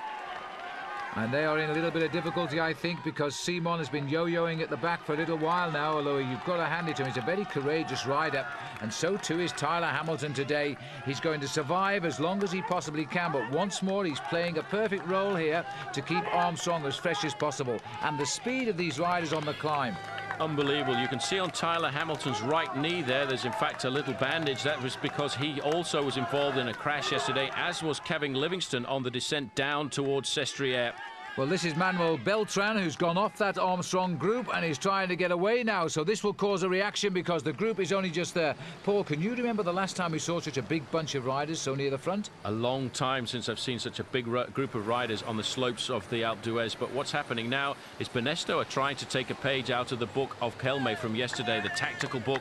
They're launching Beltran up the road, and the idea is hopefully if Alex Zula's got anything in his legs, he can jump across the gap, and that will leave then 2 riders from the Banesto squad in front of Armstrong. And again, they seriously want to try and test him on these climbs. They realized he was impressive yesterday, but they reckon if they can hit him 2 days on the run, they might have a chance to crack him. Well, it's so often been proved in the past. You have one good day, then you have one bad day in the 2 days of racing in the Alps. And Armstrong had a simply stupendous day yesterday. Now, is he riding with a little bit more, should we say, common sense here, because he's just watching the moves from this group, and 2 more riders have now got themselves off the front as well. Remember, it's Stefan Erlo up front, then we've got Beltran, and now we've got a couple of guys chasing. This is Benoit Salmon, the Casino rider on the front. And again, look at this, Phil. Contreras has come across. He's the rider from Kelme, and they're trying to do it again. They're trying to set something up for Fernando Escartin. A good move by Kelme, and they're going to have now a Kelme rider and a Banesto rider up the road, and that is an excellent tactical maneuver. They're still trying to surprise Armstrong, but you see, he doesn't attack or chase any of these lesser riders. He's waiting for the big names like Zula and Escartin to attack themselves. And Contreras is actually a very good rider, winning his own national tour in Colombia this year, and he looked the wrong way there because Salmon has just stepped up the pace a little bit. And this young man, by the way, is looking like the best rookie of the tour right now as he heads up the best young riders classification. He's certainly climbing well. Further up the slope, Stefan Erlo is still leading the race, but in fact he's 2 minutes now ahead of Thierry Bourguignon, and the group with the yellow jersey and Lance Armstrong is at 3 minutes and 5 seconds. So this is Beltran, and if they join him, that'll be 3 useful riders on the ascent of Alpe d'Huez. Just up around the corner, I think we're going to find... Well, let's go back here, because this is Escartin who's gone now. So Contreras softened up the rest of them, and now Escartin is gone. He's had to go reasonably early on the climb, because if he's going to win time, he's got to allow himself the space to do it. Well, Tyler Hamilton was suffering there. He looked over his shoulder at Lance Armstrong as if to say, come on, Lance, you go for it. I've got nothing left at all. It's up to you to assume control again. But this, again, is the same tactics from Kelme as it was yesterday. Contreras has gone, now joined by Escartin, and they're going to try and really put the hammer down and open up the time gaps on Armstrong again. Escartin now needs to get himself big time to pull himself closer to Armstrong in the overall rankings. And Contreras knew that move was coming. He kept looking over his shoulder to see where Escartin was. Now he knows he's up alongside him. There's reaction from Tonkov now. Had such a bad day yesterday with that fall and was so desperately disappointed, but he's now trying to soften up the group as well. And still, there's no reaction from the yellow jersey. He's letting these guys move clear. He's riding very intelligently, but I do think he's going to have to react pretty soon to that attack by Escartin, because he's always said over the first week of the tour, the 2 biggest men that I fear are Fernando Escartin and Alex Zula. He's not too worried now about number 31, Pavel Tonkov. Tonkov lost a lot of time yesterday, more than 5 minutes by the end of the day. He is trying to get himself the stage victory. Well, you know, you think of the nationalities in the lead, and the nationalities have won at the top of Alpe d'Huez. They've only ever had 1 Spanish winner there, 1 American, that was Andy Hampston, 1 Frenchman, and 1 Colombian winner. The Dutch and the Italians hold the monopoly with 6 wins for Italy and 8 for the Netherlands. And now Armstrong has accelerated and is almost as easy as you like. He started to pick up those riders, starting with Tonkov. We're back up the front now, and this rider suffering all shades of agony here now. Stefan Erlo slow, and they are coming slowly but surely towards him. Tonkov has gone again. This is an amazing style of Tonkov. He never looks to be suffering on the climbs. He uses a massive gear compared to most of the other climbers, but he will, on a good day, keep going and going until he snaps the elastic. There is a reaction coming from behind. It looks this time as if it's Alex Zula's gone after him, so Armstrong has to react. There is Armstrong, a little bit off the pace. He hasn't quite got onto Zula's wheel. Well, this is unbelievable now, because all of the riders are trying one-on-one to crack Lance Armstrong, who's sitting there pedaling that low gear as if he's on a Sunday outing, and he's just watching these riders destroy themselves right in front of him. Zula saw his chance there. He came up to the wheel of Tonkov and responded with an attack. Richard Virenque is on the wheel of Lance Armstrong, suffering to try and stay there, suffering to stay with the group. Armstrong has responded very well to the attack by Alex Zula there, and just a little further up the road now you can see the group of Fernando Escartin, so he's pulling himself back up slowly to the leaders once again. Well, it's not often you see Richard Virenque suffer like this on a climb, but suffer he most certainly is. But you know, he keeps looking down and seeing that polka dot jersey on his shoulders, which says, hey, I'm the best climber, and I'm being forced to follow here now by a lot of riders, and I think that's probably keeping him in touch right now, because he's in trouble. He really is in trouble. He's digging deep, probably deeper than he's ever dug before, to stay in contact with this group. Up the road, though, just 7 kilometers left to go to the finish for Stefan Erlo, and he's still holding on to 1.5 minutes of his advantage. If he can get just a bit closer to the finish, he may well pull it off for the French. Caught in the middle, though, the man who is becoming a real favourite with the crowd, Thierry Bourguignon, you can see they are right behind this Frenchman. He's the oldest rider in the race at 37 years of age, and he's nearly always finished his tours, and he's finished up as high as 20th in the overall standings. He's a class bike rider, but he's about to be picked up by a lot of class bike riders here who have attacked one another all the way up these slopes, and they've regrouped, believe it or not, as Bourguignon is now being caught by them. This is absolutely incredible here as first Beltran goes through, followed by Alex Zula. Look at the tempo of these two riders on the Spanish Banesto team, and Beltran still looks good. Once you've got the pressure on, you have to keep it up there, especially on a slope like the Alpe d'Huez. Escartin moving up very nicely into third place, and Armstrong is in fourth in the yellow jersey. They're keeping a very close eye on operations. He's responded to the attacks. They came on the back of this group. There's a recovery there from Giuseppe Guerini, the Italian rider on the Telecom squad. He was dropped earlier on, but he's managed to pull himself back into the race, and still Stefan Erlo is hanging on. Oh dear me, clinging is the word now, and it's not nice to see a German flag waved at you either. But look at this, 4 kilometers from the summit. He will see the chalets now right up the top of Alpe d'Huez, and 4 kilometers on the road would take him about 6.5 minutes. But here, it's going to take him a lot longer than that. They're right behind him. They're right behind him. 15 seconds is the official time cap coming from race radio. Armstrong still looks calm and collected. He'll be happy with today's performance. The closer he gets to the finish, the more confident he's going to feel, and he may well have a go at trying to get the stage victory today after that magnificent win yesterday at Sestriere. But there is the man who set the race alight, Stefan Erlo, Phil, and it's all over for him on Bastille Day.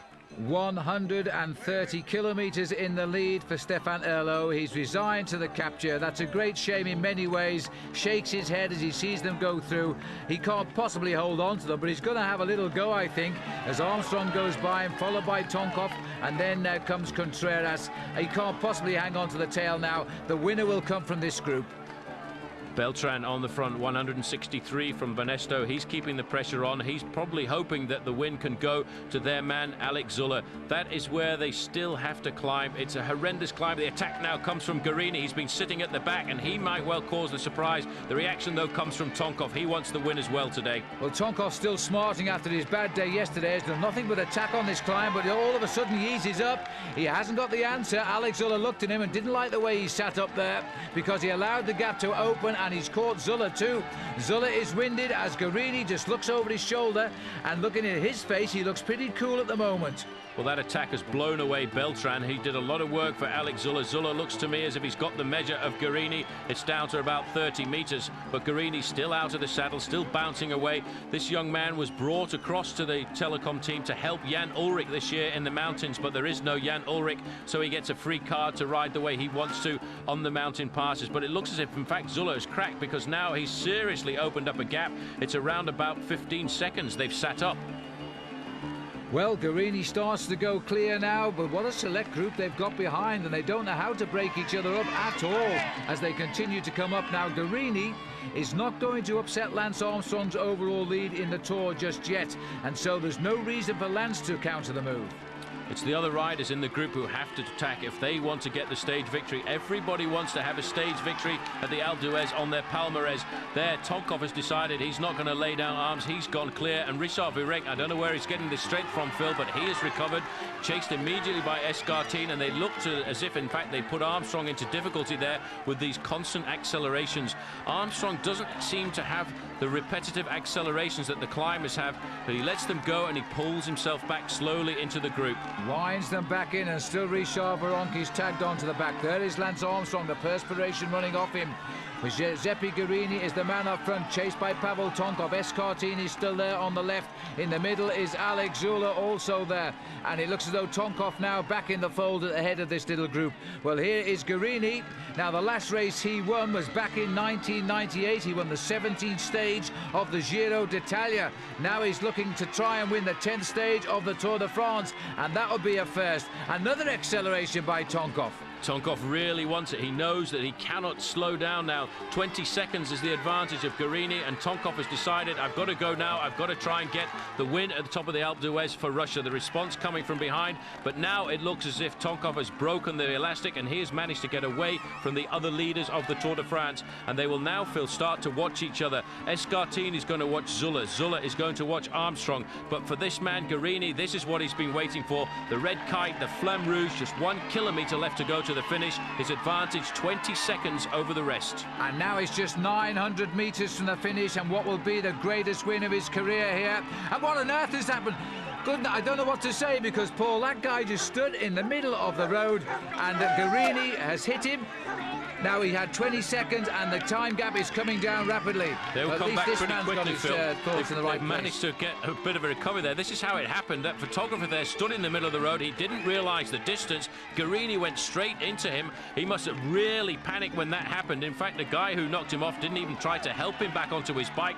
But right behind him now, he must be able to smell Tonkov. He can feel the breath of the Russian on his shoulders there, and he knows now he's got to give everything. I don't know where he's going to get his strength from now, because Tonkov is closing fast. But look at the adrenaline flowing now on this man as he starts to make his way across the town of Alpe d'Huez, heading towards the finish. They're not going to catch him, and neither should they, because that was grossly unfair if he'd have lost the Tour because of that crash, and it would have caused an awful lot of embarrassment to that young man. But now it's all okay, because Giuseppe Guarini is doing up the zip on his racing jersey, just making sure that Tonkov is not catching him as he heads towards the line now. The adrenaline absolutely coursing through those veins as he races across the wide roads on the top of the mountain here. This is the last left-hander now, where Greg LeMond once came around with Bernard Hinault, and they tried to get a dead heat, and the judges gave it to Bernard Hinault. An American again in yellow, but this man well deserves the stage win now. He wasn't foiled by the accident to the photographer. He keeps looking back. He knows they're coming close, but it's all okay for Giuseppe Guarini. 29 years of age, and his biggest win since he got the 17th stage of the Giro d'Italia, which is over 1 year ago. And look at that time, what a long day this has been.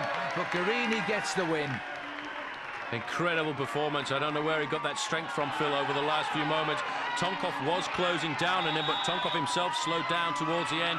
Tonkov is going to hold on for second place, but there's a big attack coming there from Fernando Escartine, trying to get just a few more seconds on Armstrong, but it's Zula taking up the chase, and Armstrong's going to be pretty happy there to sit across the line in 5th place.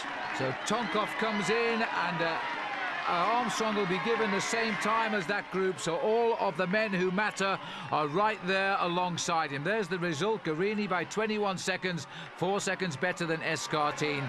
This man is all smiles, but he could have been so very, very different.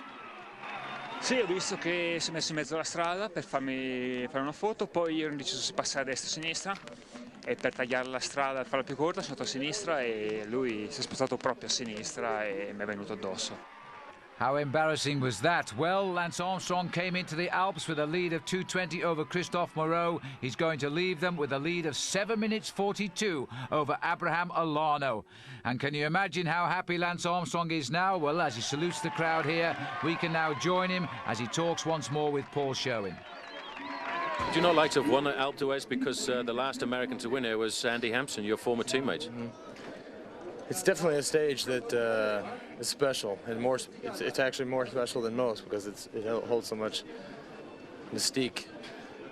But you can win every day. You know?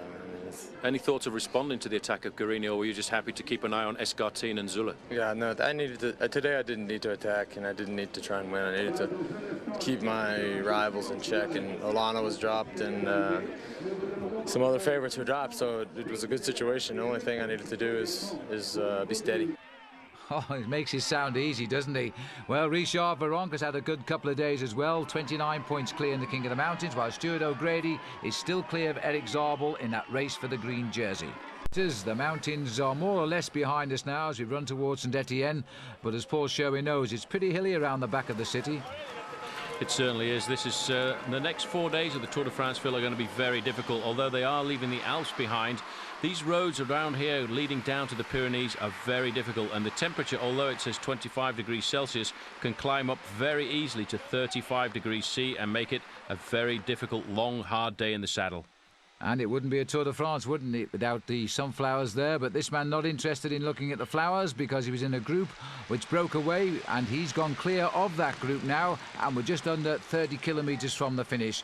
Ludo Dirksen, the champion of Belgium, he's only won one race this year, and that was it. If you're going to win one race, it might as well be the national champion, because you get yourself a pretty smart jersey that you can put on your shoulders for the next 12 months. But this man rode a brilliant race at the Belgian Championships just 1 week before the start of the Tour de France, and I was surprised to see him attack this group of riders that he was with. There were in fact 7 riders got clear of the peloton, built themselves up a lead in excess of 16 minutes, and they're now on the final climb of the day, the Col de la Croix de Chabouret, and there's no reaction at all, Phil, in the main field.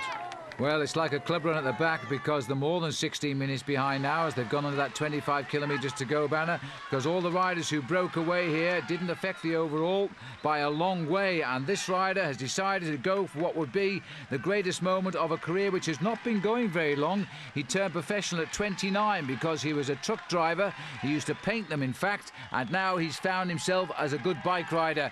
Arriving in Saint-Étienne then, Ludo Dirksen has a good lead over the rest of the breakaway. They've tried to chase him down the mountains, but to no avail at all. He's going to enjoy this next couple of minutes now.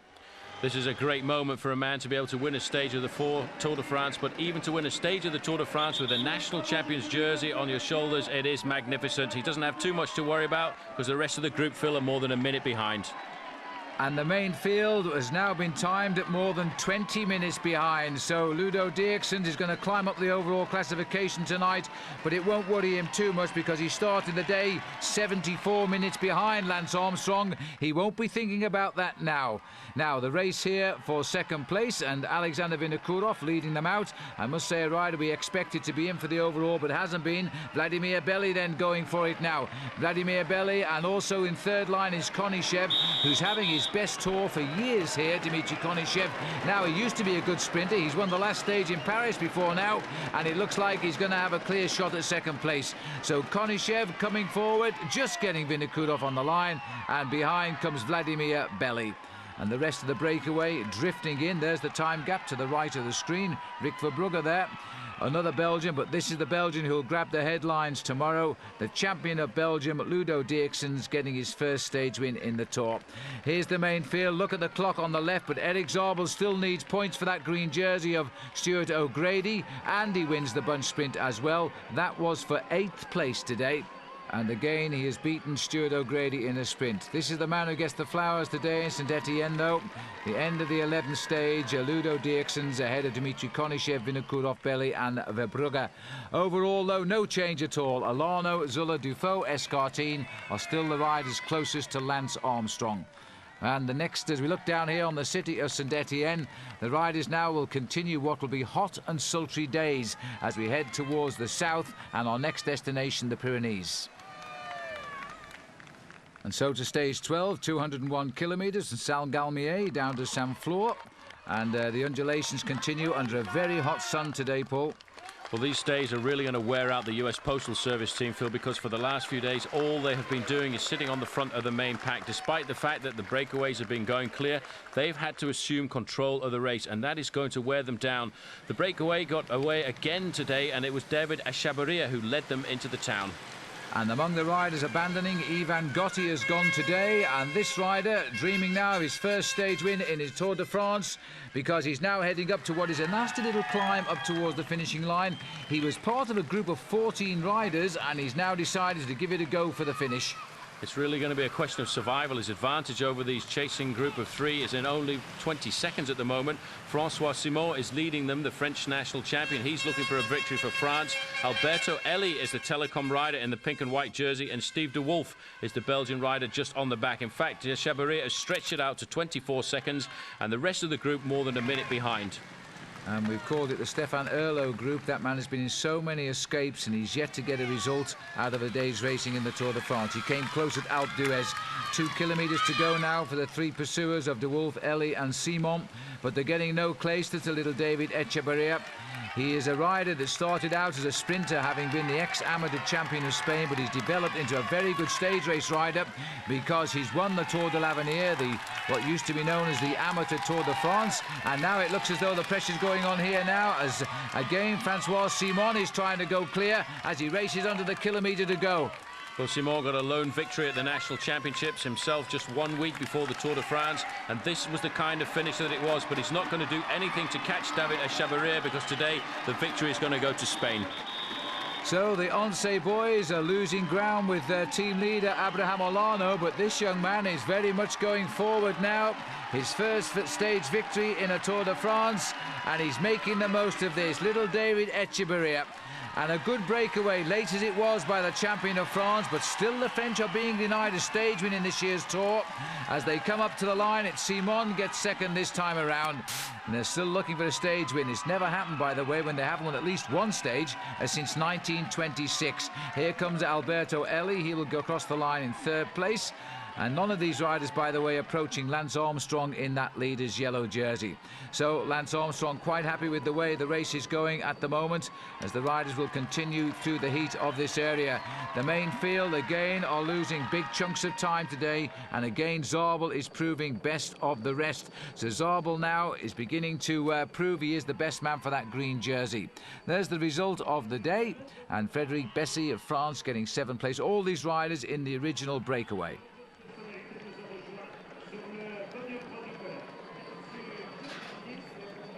Hello and welcome to the Tour de France. Well, yesterday should have been a fairly routine stage through the Massif Central, but for some of the riders it brought all of the emotions of this great event.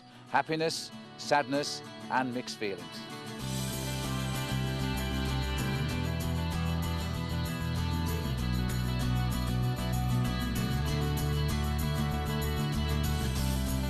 It was happiness for little Spaniard David Echavarria, who won the stage, his first in a Tour. For Stefan Erlo of France, part of yesterday's long escape, he climbed to 6th overall.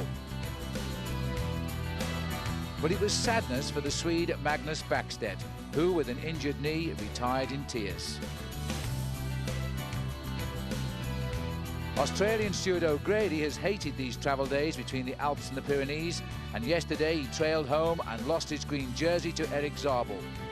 Another Aussie, Jay Sweet, carries the weight of the Lanterne Rouge, and the last man of the Tour, although playing to the crowd, is very tired. And even the favourites made mistakes. Abraham Olano lost 2 seconds in the uphill finish as Lance Armstrong and Alex Zuller sprinted ahead. Overall, Lance Armstrong still has his lead intact, while Alex Zuller is now only 3 seconds behind Abraham Olano. Up into the top 8 is Stefan Erlo.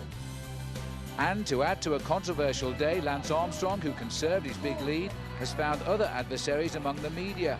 Some newspapers, especially here in France, are alluding to the fact he must be taking illegal stimulants. Because of these spurious remarks, Lance Armstrong walked to the obligatory anti-doping control yesterday without speaking to anyone, and it will stay that way until a press conference on Monday afternoon.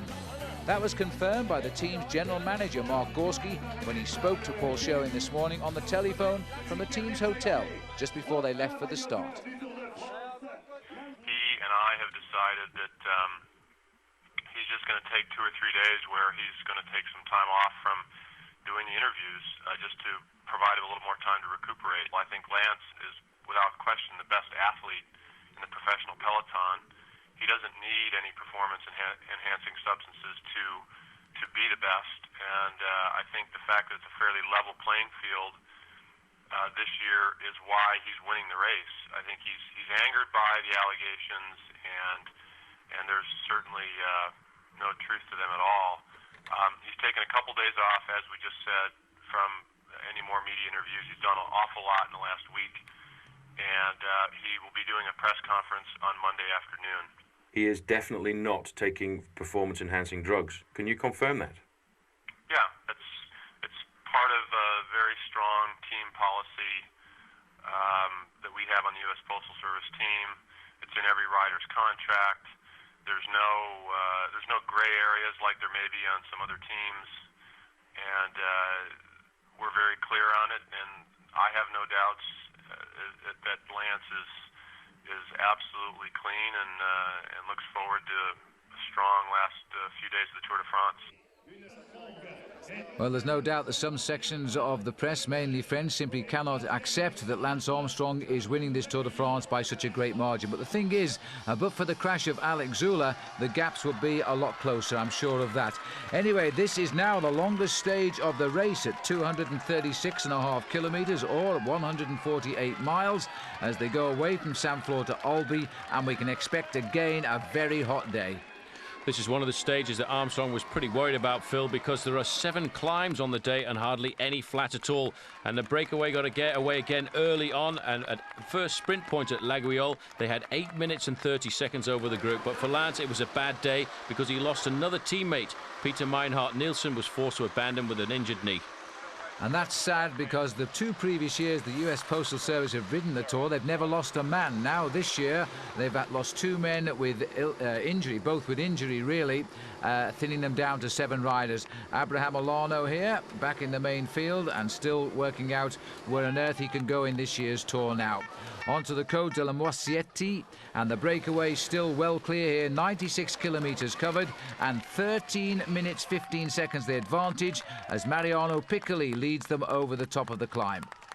A good move by Mariano Piccoli to get himself into this group because he can pick up points along the whole of the stage, and that will drag him a lot closer to the lead of Richard Virenque. The main field, Phil, not worried at all about any of the riders in that group, 18 minutes 31 seconds behind. Well, the Kelme team has started to ride now because they're endangering their team position overall with Spanish riders in the breakaway, but it won't affect these 2 riders here now at 1 kilometre to go because we've got Salvatore Camesso and Cipollini is the rider who's gone. Little Camesso in his first Tour de France, he won just before the start the Italian Championship. He hasn't won many races. The only other victory he's got is a stage of the Tour of the Cape in South Africa, and that is more or less an open race. Now he's coming up towards the back wheel of Cipollini. If he can get into the slipstream, Paul, he might just about win it. Well, he's just done it. He scrambled to get back onto the wheel of Marco Cipollini, a former junior world champion. He's a very good rider indeed, but he doesn't have the great sprint. But Cipollini has attacked 2 or 3 times to try and put Camesso into difficulty, but now Camesso has him just where he wants him, and he's going to force his compatriot here to lead out the sprint. Well, there were originally a breakaway of 15 riders here. These 2 made a go for it. It's worked now because I don't think the rest are going to come back here. Cipollini, he put himself on the front, and there's no way the other Italian is going to come round until he sees that finish line barrier. He's going to force Cipollini to lead out, and this is it now. He's going to have to give it his best shot right down the barriers. Look at the face, though, of the little man, Salvatore Camesso, former European road racing champion. He now goes clear, and Cipollini knows it's all over. So it's always nice to win when you're the champion of Italy, and he's done it this time. Bugno has done it in the Tour de France, and so too has Mario Cipollini. A great win. Once he got in front of Marco Cipollini, there was never going to be any challenge at all. This man has been great over the first week of the Tour de France for Mario Cipollini, but now with Cipollini's withdrawal, he gets the chance to ride for himself, and he's done it to pretty good success this afternoon. Well, this is the race for third place here now, the remnants of that big breakaway, and Piccoli, who's not only a good climber but a very good sprinter as well, which is unusual. He gets the third place ahead of Paolo Lanfranchi, and Roland Meyer was the rider across the line there in fifth. But the winner today, the champion of Italy, Salvatore Camesso, and in his first Tour de France as well. And again, Eric Zabel now back in the green jersey, cleaning up in the bunch sprint and nudging further ahead of arch rival Stuart O'Grady there. Abraham Milano still second overall in this race. No change at all in the overall classification, but it was a hard day of racing nonetheless. And it's also another day knocked off now as we go one day to the rest day of 199 kilometres from Castres down to Saint-Gaudens, where the riders have a day off right in the shadow of the Pyrenees. And then the big boys must come out and fight once again. The beauty of this little town of Castres, as this is the Tour village where the riders come along and talk to the people before the race gets underway. And then once out on the open highway today, well, they kept it together for a while, but soon a breakaway of 6 was trying to get clear of the field. And the towns in this area had really turned out the style for the passage of the riders in the Tour de France.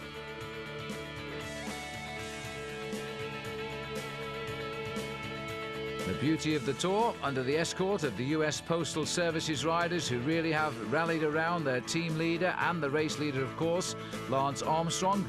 In the heat of the day, as the race goes down towards the far south of a beautiful country, nobody was in any hurry at all. The peloton dragging their heels a little bit, 14 minutes and 7 seconds back. This leading group of riders, Phil, once again taking advantage of the fact that the US Postal Service are not chasing down the breakaways. They're leaving it up to the Spanish teams, who are now fighting to try and gain control of the king of the teams competition. The Spanish teams are really at the top of that competition at the moment. An interesting diversion for Lance Armstrong today, but if you want to know what it's like to be a prize winner in the Tour de France, well, ask Paul Sherwin. This is the finish line of the Tour de France. You've just come across it in first place. What happens next? You've got to run the gauntlet through a melee of journalists, photographers, cameramen. But the green shirts, the security men of the Tour de France, they bring you in here. After 5 hours in the saddle, you've got to negotiate this really bad surface. But once you get into there, it's a quick wash down and a nice clean jersey. Immediately after that, you're brought into here. This is the holding area. This is reserved for champions, the green jersey, the yellow jersey, and the King of the Mountains, not to forget the winner of the stage. Once you hear the Tour de France anthem, you can walk out here nice and relaxed onto the top step of the podium. You can receive the accolades of the crowd. I don't know what that's like because I've never been there. I wonder who it's going to be today. Well, never mind, Paul, you did come pretty close, I'll give you that. 20 kilometres to go now for the breakaway that's deciding this 14th stage, taking us down now towards the finish at Saint-Gaudens, a breakaway which started, in fact, at 71 kilometres today. Unbelievable again, Phil. The speed has been so high. The first hour of racing, 46 kilometres an hour and 44 kilometres an hour in the second hour. That's why these guys have managed now to build up such a huge lead. And all the time on the front of the main field over the first 2 hours, it was the US Postal Service. But once this group started to get a big advantage, again, it was the Spanish teams who came to the front to start to organise the chase. Under the last kilometre, though, it's 2 riders managed to get clear. Dmitry Konichev, now he's won stages in the Tour de France before. He's won the last stage in Paris, but he hasn't won a stage for a couple of years. And in fact, 8 years since he's won the stage. Vladimir Belli, by the way, was the best placed to this breakaway, 31st overall, 26 minutes off the pace. But these two are going to fight out the finish now. Now, normally Konichev is a very fast finisher, but he's got Farazin here from the Mappe team. And in fact, Konichev is not willing to take the lead out, even though he knows that Lelli is coming up quickly. And in fact, the Italian has panicked. Farazin has gone first. He's gone far too early here, and that's why he's sat up. But you see Konichev, who knows this man very well because Konichev lives in Italy.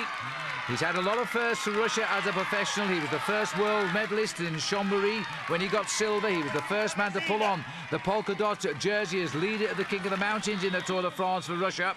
Now he'd like to continue his winning ways with another stage victory here. Remember, it's 8 years since he won, and that was in Paris in 1991.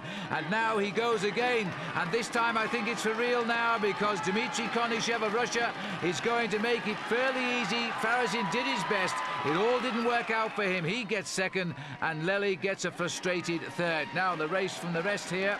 As they come up to the wine, that is Weisserman, who comes in, followed by Jackie Durand and the rest of that breakaway group. But here's the man who gets the glory, Dmitry Konishev of Russia, who now lives in Italy. And a victory for Mercatoni Uno, which is the team, of course, of Marco Pantani. And so he gets to salute the crowd again, despite the age catching up with him. The sprint here now, some 13 minutes has gone by, and again a battle between O'Grady and Zabel, going the way of Eric Zabel. But Dmitry Konishev can now add Saint-Gaudens to his stage victories in the past at Pau, Aix-les-Bains and at Paris. But this man, Lance Armstrong, is still having to deny the fact he is not taking drugs in this Tour de France, and the press are saying he is. And I can emphatically say I'm not on drugs. I thought a rider with my history and my health situation, and also with the results of my career, I would have thought that it shouldn't be such a surprise. Okay, I was surprised to have certain good days, but I'm not a new rider, and I'm sure that there's been some looking and prying and digging. I know there has been, but it's been a week and nothing's been found. You're not going to find anything. If it's L'Equipe, if it's Channel 4, if it's a Spanish paper, Dutch paper, Belgian paper, there's nothing to find. And I think once everybody gets done doing their due diligence, and once everybody realizes that they need to be professionals and they can't print a bunch of crap, then they'll realize that they're dealing with a clean guy. I mean, it's unfortunate that the yellow jersey of the Tour de France always has to defend drugs, or or say something about drugs, but c'est la vie. Well, I suppose it's performances like this one at Sestriere which has brought the doubters out in force. The only thing I can, like I said a minute ago, is I can assert my innocence. Certainly I've never tested positive. I've never been caught with anything. France is a country that has been very strict against doping, both from a federation standpoint, from a race standpoint, from a police standpoint. I would remind the people that I live in France. I raced all year in France. I did my Tour de France preparation in France. I did training camps in France. I'm always in France. If I had something to hide, I think I would stay away from France. A lot of people who watch our programs have heard of your illness and see you winning now and think it's nothing short of a miracle. Do you see it that way? It is a miracle, because 15 or 20 years ago I wouldn't be alive, much less be riding a bike or starting the Tour de France or leading the Tour de France. So yes, I think it's a miracle. Given that there was all this stuff in the French papers, are you surprised in a room full, maybe half full of French journalists, that none of the people who have presumably written all the stuff about you have had the nerve to ask you about it face to face? I would say some of the questions asked have pertained to that, and I've answered them. I've asserted, I don't need to do it again, I've said I'm innocent. I've sort of given some facts that I think support that.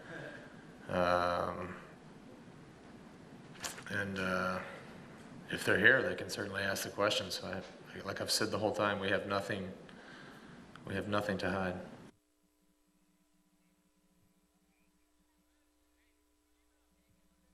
Welcome to Tour Plus and our extended coverage this year of the Tour de France. We're now facing up to 2 tough days in the Pyrenees, and this is the finishing line of the first day. The little town of Pau-Angely. It's never played host to the Tour de France before.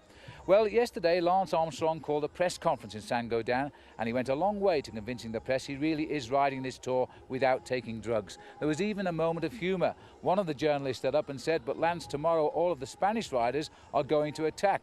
And Lance goes, "What?" He says, "Well, thanks for the tip. I'll try and counter the moves." But there was a black mark on the tour yesterday, the sudden departure of the Belgian rider Ludo Dierksens. Let's go now to Gary Imlach, who is in Saint-Gaudens, to give us an update on that. Last Thursday, Ludo Dirksens was a great story. The 34-year-old former factory worker from Belgium, who'd only turned pro 4 years ago, won his national championship and then followed that up by taking a stage win in his debut Tour de France. The story that's emerging now is a bit messier. What seems to have happened is that when Dirksens won his stage in Saint-Etienne, he feared that he was going to test positive for a corticosteroid that he says he took without his team's knowledge to help him get over a knee injury he'd suffered in the Tour of Germany. So, before he could be caught, he decided to declare it. In fact, though, he tested positive for nothing but urine. By then, though, it was too late. His team, Lampre, suspended him for taking what can be a permissible drug if it's given under prescription, and his tour was over. And if that's the whole story, then Dirksens is guilty of not much more than stupidity. Certainly on the Richter scale of Tour de France drug scandals, this one is struggling to register. Well, thanks, Gary, and all of the checks for the use of EPO so far having proven negative, so that is good news. Now, the riders facing up to the first day in the Pyrenees, 173 kilometres, and a nasty new finish at Piau-Angely, right at the end there, which is a ski station built back in 1975. Now, on the Col de Monte, the action started to begin as the riders started to again attack Lance Armstrong early. Again, there were a lot of Kelme riders in the group. Let's not forget that today's finish is just over the border from Spain, which is why the Spanish are really so dominant this afternoon. Trying to get points in the King of the Mountains competition. Again, Mariano Piccoli just leading Richard Virenque, but at the back of the race, again, big abandons. Bo Hamburger, a former stage winner at the Tour de France, had to climb into the car. Struggling all year to find form with an injured back, which had an operation, although he was saying only 24 hours earlier how good he felt. On to the Col du Portillon, 97.5 kilometres covered, and an interesting breakaway developing here, which contained Kurt van der Wouwer, and there he is as he heads up towards the summit, gets his first category climb as a scalp. Second was Javier Ochoa, and third rider was Ellie. Still no major attacks coming from the main contenders of the overall standings. They're more than 2.5 minutes behind on that breakaway. But Lance Armstrong today, Phil, is going to have to pay serious attention to Alex Zuller and, of course, Fernando Escartin. But the attacks had to come on this climb, leaving Luchon, the famous Col de Périssord. First man to the top was Alberto Elli, followed by Van der Wouwer, who's really developing as a great climber. The main field going over with Lance Armstrong right there, what's left of the main field. 1 minute 50 now the gap. They were beginning to close in. Next climb of the day, Col de Val-Louron-Azé, and this is a very difficult climb. A couple of years ago, the riders went over this the other way, and in fact, it was a difficult stage too. But Armstrong now responding to the attacks, trying to get himself off the front and look after the possibility of him pulling himself up to Fernando Escartin.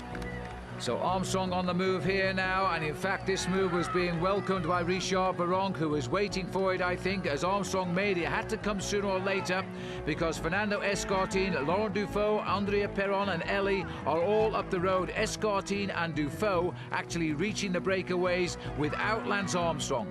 That was a major mistake by Armstrong to let Escartin jump up the road like that, but he's putting everybody in difficulty. He's popped Richard Virenque off his wheel. Even the devil can't keep up with Armstrong this afternoon, but Alex Zuller certainly is trying to. Zuller absolutely amazing. Every time Armstrong has won a stage of the race this last couple of weeks, he has finished second to him, and now he sees come up to Armstrong. Armstrong, though, is going to kick again. It was almost as if he was calling Zuller to come through, and Zuller must have said, I can't make it, and in fact he doesn't look too good right now. Zuller in serious difficulty on this climb. Armstrong keeps looking at him. He knows this course very well, because in fact he's just popped Zuller off his wheel, and that is a big surprise. Zuller looks comfortable. He rode across the gap up to Armstrong. Armstrong has again not attacked. He's just ridden him off his wheel, and this is what sort of damage that rider's done. It put the King of the Mountains, Richard Virenque, into serious problems. Well, are we going to see here another demonstration on the first day in the mountains like we saw on the first day in the Alps? We're now in the Pyrenees. Virenque is in all sorts of trouble here, but he's trying to stay in touch as Casero also comes up here, the champion of Spain. Daniel Nardello, the Mapei rider, just getting onto the back there. And once again, Pavel Tonkov, the leader of the Mapei squad, in difficulty much further down the climb. Zuller seems to have recovered a bit, Phil, because in fact he hasn't recovered. Armstrong is waiting for him. He keeps looking over his shoulders. He doesn't want to ride to the finish alone just now. He wants help, because he told me he looked at this course and he reckons the distance between the bottom of this climb and the final climb of the day is too far to ride on your own. Well, Armstrong rode this race route when it was very, very cold indeed, and now the gap is 2 minutes 44. That's the biggest gap any of Armstrong's main rivals have taken over him this whole tour. Armstrong now dropping the others by 3 minutes. Well, I think he's very wise there to have waited for Alex Zuller, Paul. He seen he wasn't riding away from him, so he may as well let him come up and they could probably recover and do some work together. Sensible move. He's obviously riding intelligently. He's getting a lot of information sent up to him from the team car from Johan Brunel.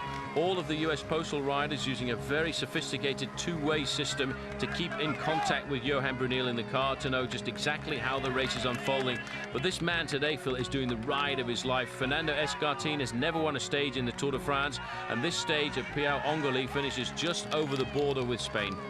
There's a lot of Spanish people there, that's for sure, but Escartin, again, as he tried to do in the Alps, had attacked very early on. This time he's got himself clear. This is his best shot, and he's got one more day to come in the Pyrenees tomorrow, but this is the favourable day when it finishes on top of the mountain. Tomorrow, it's a long way over the top of the Col de Tourmalet down to the finish. That was the very reason Marco Pantani didn't like the race route, so this has got to be the everything now for Escartin. He's just got to give it his all. Here we are then, up the top towards the top of the Col de Val Laurent. Escartin is now on his own, and he's more than a minute ahead of Laurent Dufaux. An unbelievable style, this Spanish climber. He's all over the machine. He very much reminds me of a former teammate of mine called Robert Albon, who was a great climber, but looked absolutely disgusting on a bike. Escartin doesn't look very cool, but I tell you what, he's doing a great job out there. Well, Dufaux has gone over, Perron has gone over, Ellie has gone over, but this is the yellow jersey of Lance Armstrong with Zuller. The clock is on the right of the screen there. It's not going to be far short of 3 minutes, so he still has a lot of work to do. Of course, he has plenty of time in hand, but he will not want to give time away to a great climber like Escartin. Well, Armstrong was setting the pace on that climb there. In fact, he's losing time on the Spanish climber because the last time check we had was 2.5 minutes, and there over the summit of the climb, it's 2 minutes 53 seconds. Armstrong is a pretty good descender, so he surely will pick back some time on this descent. Well, not the same could not be said there of Escartin. He wobbled a bit down that bend, but now he's starting to descend very, look at this now, 80 kilometres an hour as they start to go down what is quite a tortuous descent here. And in fact, Armstrong is taking a lot of chances here, and Zuller is having none of it. Zuller's trying to stay on the back wheel of Lance Armstrong. Armstrong is a very good descender, but in fact, somebody's having a bit of a problem there. This is Nardella who's staying on the road. That's Vladimiro Belli who's gone off the road. And I can tell you one thing, it's a pretty steep drop off to the left-hand side. Well, he just about got on, just about. Anyway, the roads at least are wet, which is thankful, because if this had been the first day into Sestriere, it would have been a different story, I think, there. But now Escartin on one of the little uphills again now as he tries to cross to the final climb of the day. You pass through the beautiful little town of Saint-Rory-Soulon before you start the climb up to Piau-Angoli. This rider is trying to do everything now, and there's been a bit of a general regrouping at the back because on the descent down there, Vironk is a noted descender. He has come back up, and so this is quite a big group. Kurt van Wouw is also here. Well, it's great to see some Belgian riders at last really riding well in the mountains, with Kurt van der Wouw, Rick Verbrugge being a very good time trialist. It looks as if the Lotto team at last are becoming a competitive team at the Tour de France. Alex Zuller is setting the pace at the front in the white jersey. Armstrong in the yellow is very happy to be there.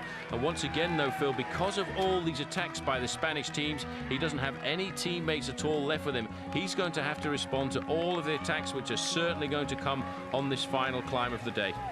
Well, they've started it at 2 minutes 27 seconds is the gap to Escartin. As we pass under the banner there with 10 kilometres to go. Laurent Dufaux was the rider we just caught a glimpse of. He has been left by Escartin, and he was the one that launched all the attacks that caused the original split. Escartin followed, but he's paid the price now. As Lance Armstrong again, everything looks to be under control. Alano is behind once more, and at the moment, Escartin, even with his time gains, is still more than 5 minutes behind Armstrong overall. And if Escartin wants to win the Tour de France, he's going to have to go into the final time trial with at least a 4 to a 5 minute advantage over the man from Texas. That's the kind of time gap that he needs to have going into the final time trial if he hopes to win this year's Tour de France. But you can see Armstrong, Phil, is not worried at all about going to the front of the group and setting the pace. And in fact, the pace he's setting again is putting Alex Zuller into a little bit of difficulty.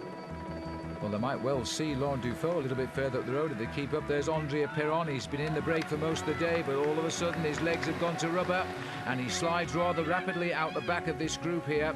There's still Richard Virenque following the wheels at the back and looking for some more points to consolidate his lead in that King of the Mountains jersey. Armstrong swung off the front there, a little upset, I think, that nobody else is trying to work too hard with him on the front of this group, and he's dropped back into 3rd or 4th place behind Angel Casero, the Spanish champion there in the orange jersey with a yellow band across it. Zuller, though, look at that, Phil. He's keeping a pretty close eye on Armstrong. He is, and you know, the way they're riding now, they are actually afraid of Armstrong because he is dictating the pace. He has shown him his enormous strength, that they've had to come back to him, the yellow jersey.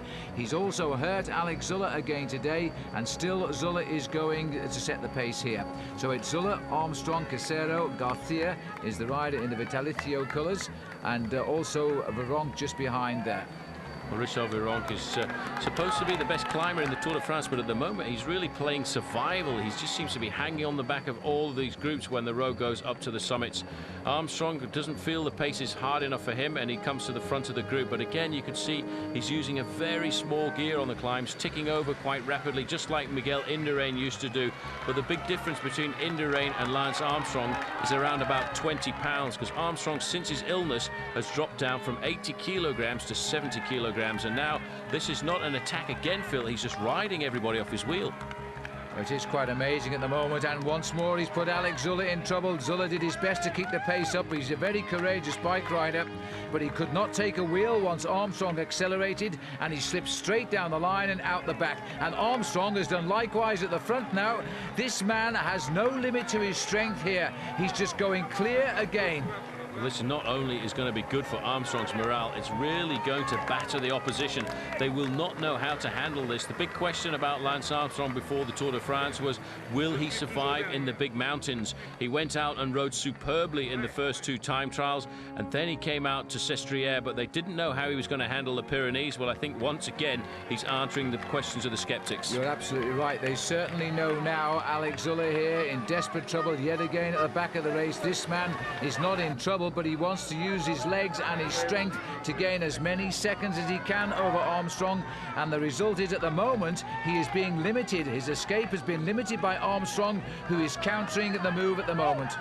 Well, he had gone up to 2:45 a few moments ago. The last time check we had was 2.5 minutes, and he's really looking in a pain style at the moment. The fact that he's rolling about on the top of the body makes me think that he's still suffering from that knee injury he got in the first week, when in fact banged his hands against the handlebars. Zuller, great ride though, Phil. He's recovered again. He's got back to that little group, and he's going to find that the yellow jersey has left it. Now, what can he possibly do about that? This looks like Laurent Dufaux here, the man who was originally in the escape, and Armstrong is picking him up, and I think that means there'll be nobody in front except the Spanish fly.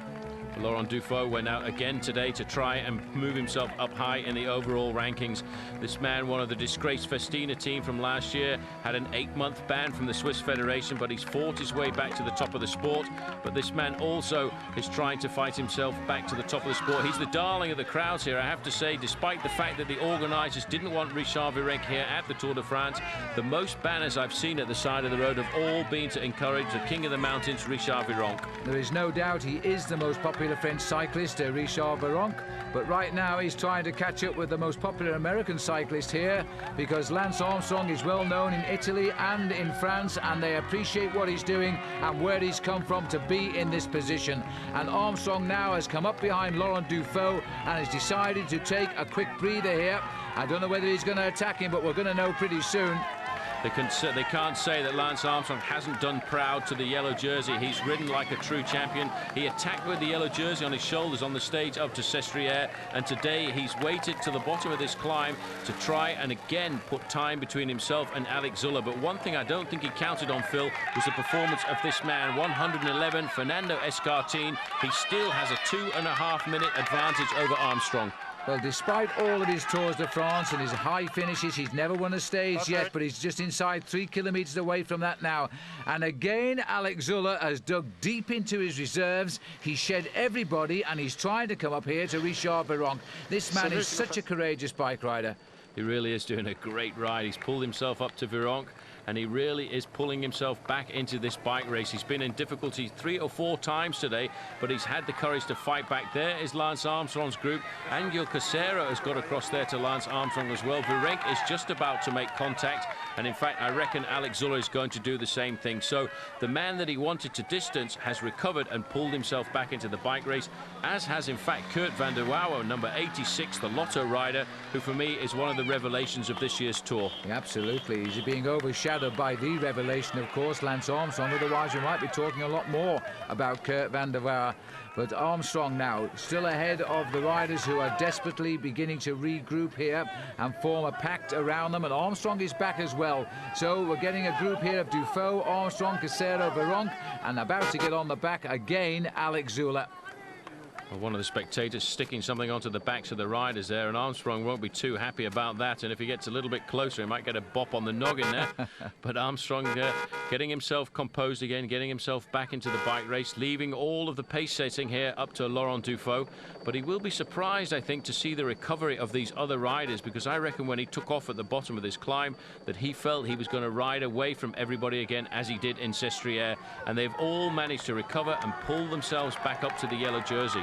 Well, again, Paul, I'm wondering if, in fact, he eased up rather than found the pace too much, because this rider seems to be in absolute control here. He looks at his rivals. He doesn't just follow the wheels. He answers everything they throw at him. He is riding like a real champion and a real leader of this Tour de France. And all of these riders, they've attacked him so much in the mountains that they have no answer to him at the moment. And now Virenque is making one of his rare attacks here.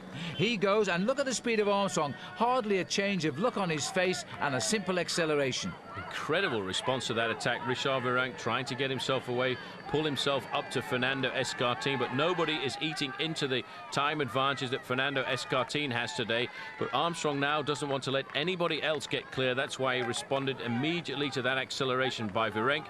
But you notice as well the white jersey of Alex Zuller. He's recovered perfectly, and he too has pulled himself back up there, but it's put Laurent Dufault into difficulty. Well, further up the mountain, and he can't be far away from the kilometre to go banner here. This is Fernando Escartin, and a lot of these people, remember, are Spanish now. They've been listening on the radio for hours, and now he's doing what he promised to do, and that was to attack the race leader in the Pyrenees. But I'm not so sure he's got the sort of time gains. 2:28 when he's so far behind is not a lot. He really needed to pull back 4 or 5 minutes on a stage like this to even hope about getting himself closer to Lance Armstrong in the overall rankings. And another thing he's going to have to worry about is, in fact, trying to get time over Alex Zuller, because if he doesn't put too much time between himself and Alex Zuller, he could be losing his second place in the overall standings, because the Swiss rider has made an incredible comeback. After losing over 6 minutes on day 3 of the Tour, he's really climbed up the rankings. Well, this was the day when everybody saw the Tour de France route announced. This was the day they all said would be the decisive stage of the race. It could be the turning point of the race, or in the case of Lance Armstrong, it could simply be consolidating him as the true leader of this Tour. He is not losing enough time to Fernando Escartin. Escartin will just go up towards the finishing now. This is the little stretch of road that they built at a cost of $100,000 just to finish the Tour de France on it. And Fernando Escartin will be happy now, because this part of the road, in fact, levels off and drops down just ever so slightly to the finish line. Time to pull up his zip, and this is a victory that he is going to savour, because he's tried for so many years in the Tour de France to get himself a stage victory, and he's never managed to do so. And to win today so close to Spain will be absolutely magic. Well, Escartin has never won a stage before. He's not going to be prevented from that now. Inside 200 metres to go, a mountaintop finish, in this case downhill, as he races towards the end of the 15th stage, the Queen stage of the Tour de France. And a real true climber is taking the flag at the end of it, that's for certain. He made his attack a long way out in the hope he would gain time. We'll know in a minute exactly what he has gained here. But Fernando Escartin has won the big stage of the Tour de France on the first ever vintage at Piau-Angoli, and for the first time, Paul, Lance Armstrong looked there just to be struggling for a moment. Just going round the corner there, he lost a bit of time on the other two riders who he was with, Richard Virenque and Alex Zuller. I'm not sure if he is in serious difficulty, but he doesn't seem to be able to accelerate to stay with him. But he's not going to lose too much time here. He's only going to lose 10 or 15 seconds, but this is the first sign we've seen of any weakness in Armstrong. And Richard Virenque now, can he finish second here? Remember, the French have still not won the stage, and it's not going to happen today either. Alex Zülle, well, he's been a remarkable example to young cyclists of how to suffer on the stage of a Tour de France or just any bike race and never lose sight of what you want to achieve. He has come back so many times, and here he is now fighting out a second-place finish on this very hard day. He keeps looking over his shoulder for Lance Armstrong, and for the first time for an awful long time in this Tour, if at all, he's going to take a few seconds away from the race leader, and he's still found the strength to sprint away. He gets second place. Virenque will take third, and then the clock will continue to count as the maillot jaune still safely on the shoulders of Lance Armstrong, who finishes here in fourth. Well, that was a big surprise for Lance Armstrong, but he didn't panic too much. He kept going to the line, but the day certainly in the Pyrenees, Phil, has to belong to Fernando Escartin, the incredible climber from Spain, and what a magic performance by him. But the damage has been done to a lot of the other big names in the Tour de France, Nardello and Dufaux coming over the line, but there was a lot of excitement at the back of the pack because Abraham Olano, in fact, we are being told, was involved in an accident earlier on. And that was over the top of the Valorons, where he changed his bike, and he's coming in this small group over 7 minutes back. This man didn't care. He'd won the stage. He's the top Spaniard right now in the Tour de France, having beaten Alex Zülle, Richard Virenque, Lance Armstrong, and all of the other big names, and the many minutes across the board today. In fact, 38 minutes covering all of the finishes on the stage. Lance Armstrong, though, he keeps his yellow jersey. He's 6 minutes 19 seconds now ahead of Escartin, and there's confirmation of that. Alex Zülle, remember, lost 6 minutes on day 2 of the Tour de France. He's only 7.5 behind, more or less. So he's still very much in the frame, and now he's in with a real chance of a podium place in Paris as well. So that's what happens when you suffer. You get results. You responded to a lot of the early attacks, but eventually when Escartin left, you didn't try to follow him. Why? I didn't think he'd get that much time, and we thought it was better to just have the guys ride and keep him at a reasonable distance, but he was going fantastic today. I mean, he rode like an animal, and he deserved to win. And a little sign of weakness at the end when you just got dropped off the back from Virenque and Zülle? Yeah, I paid for my aggression at the bottom of the climb, and I don't know, the others didn't look so good, and Brunel, he told me to attack and just ride my own race, so, but I paid in the end.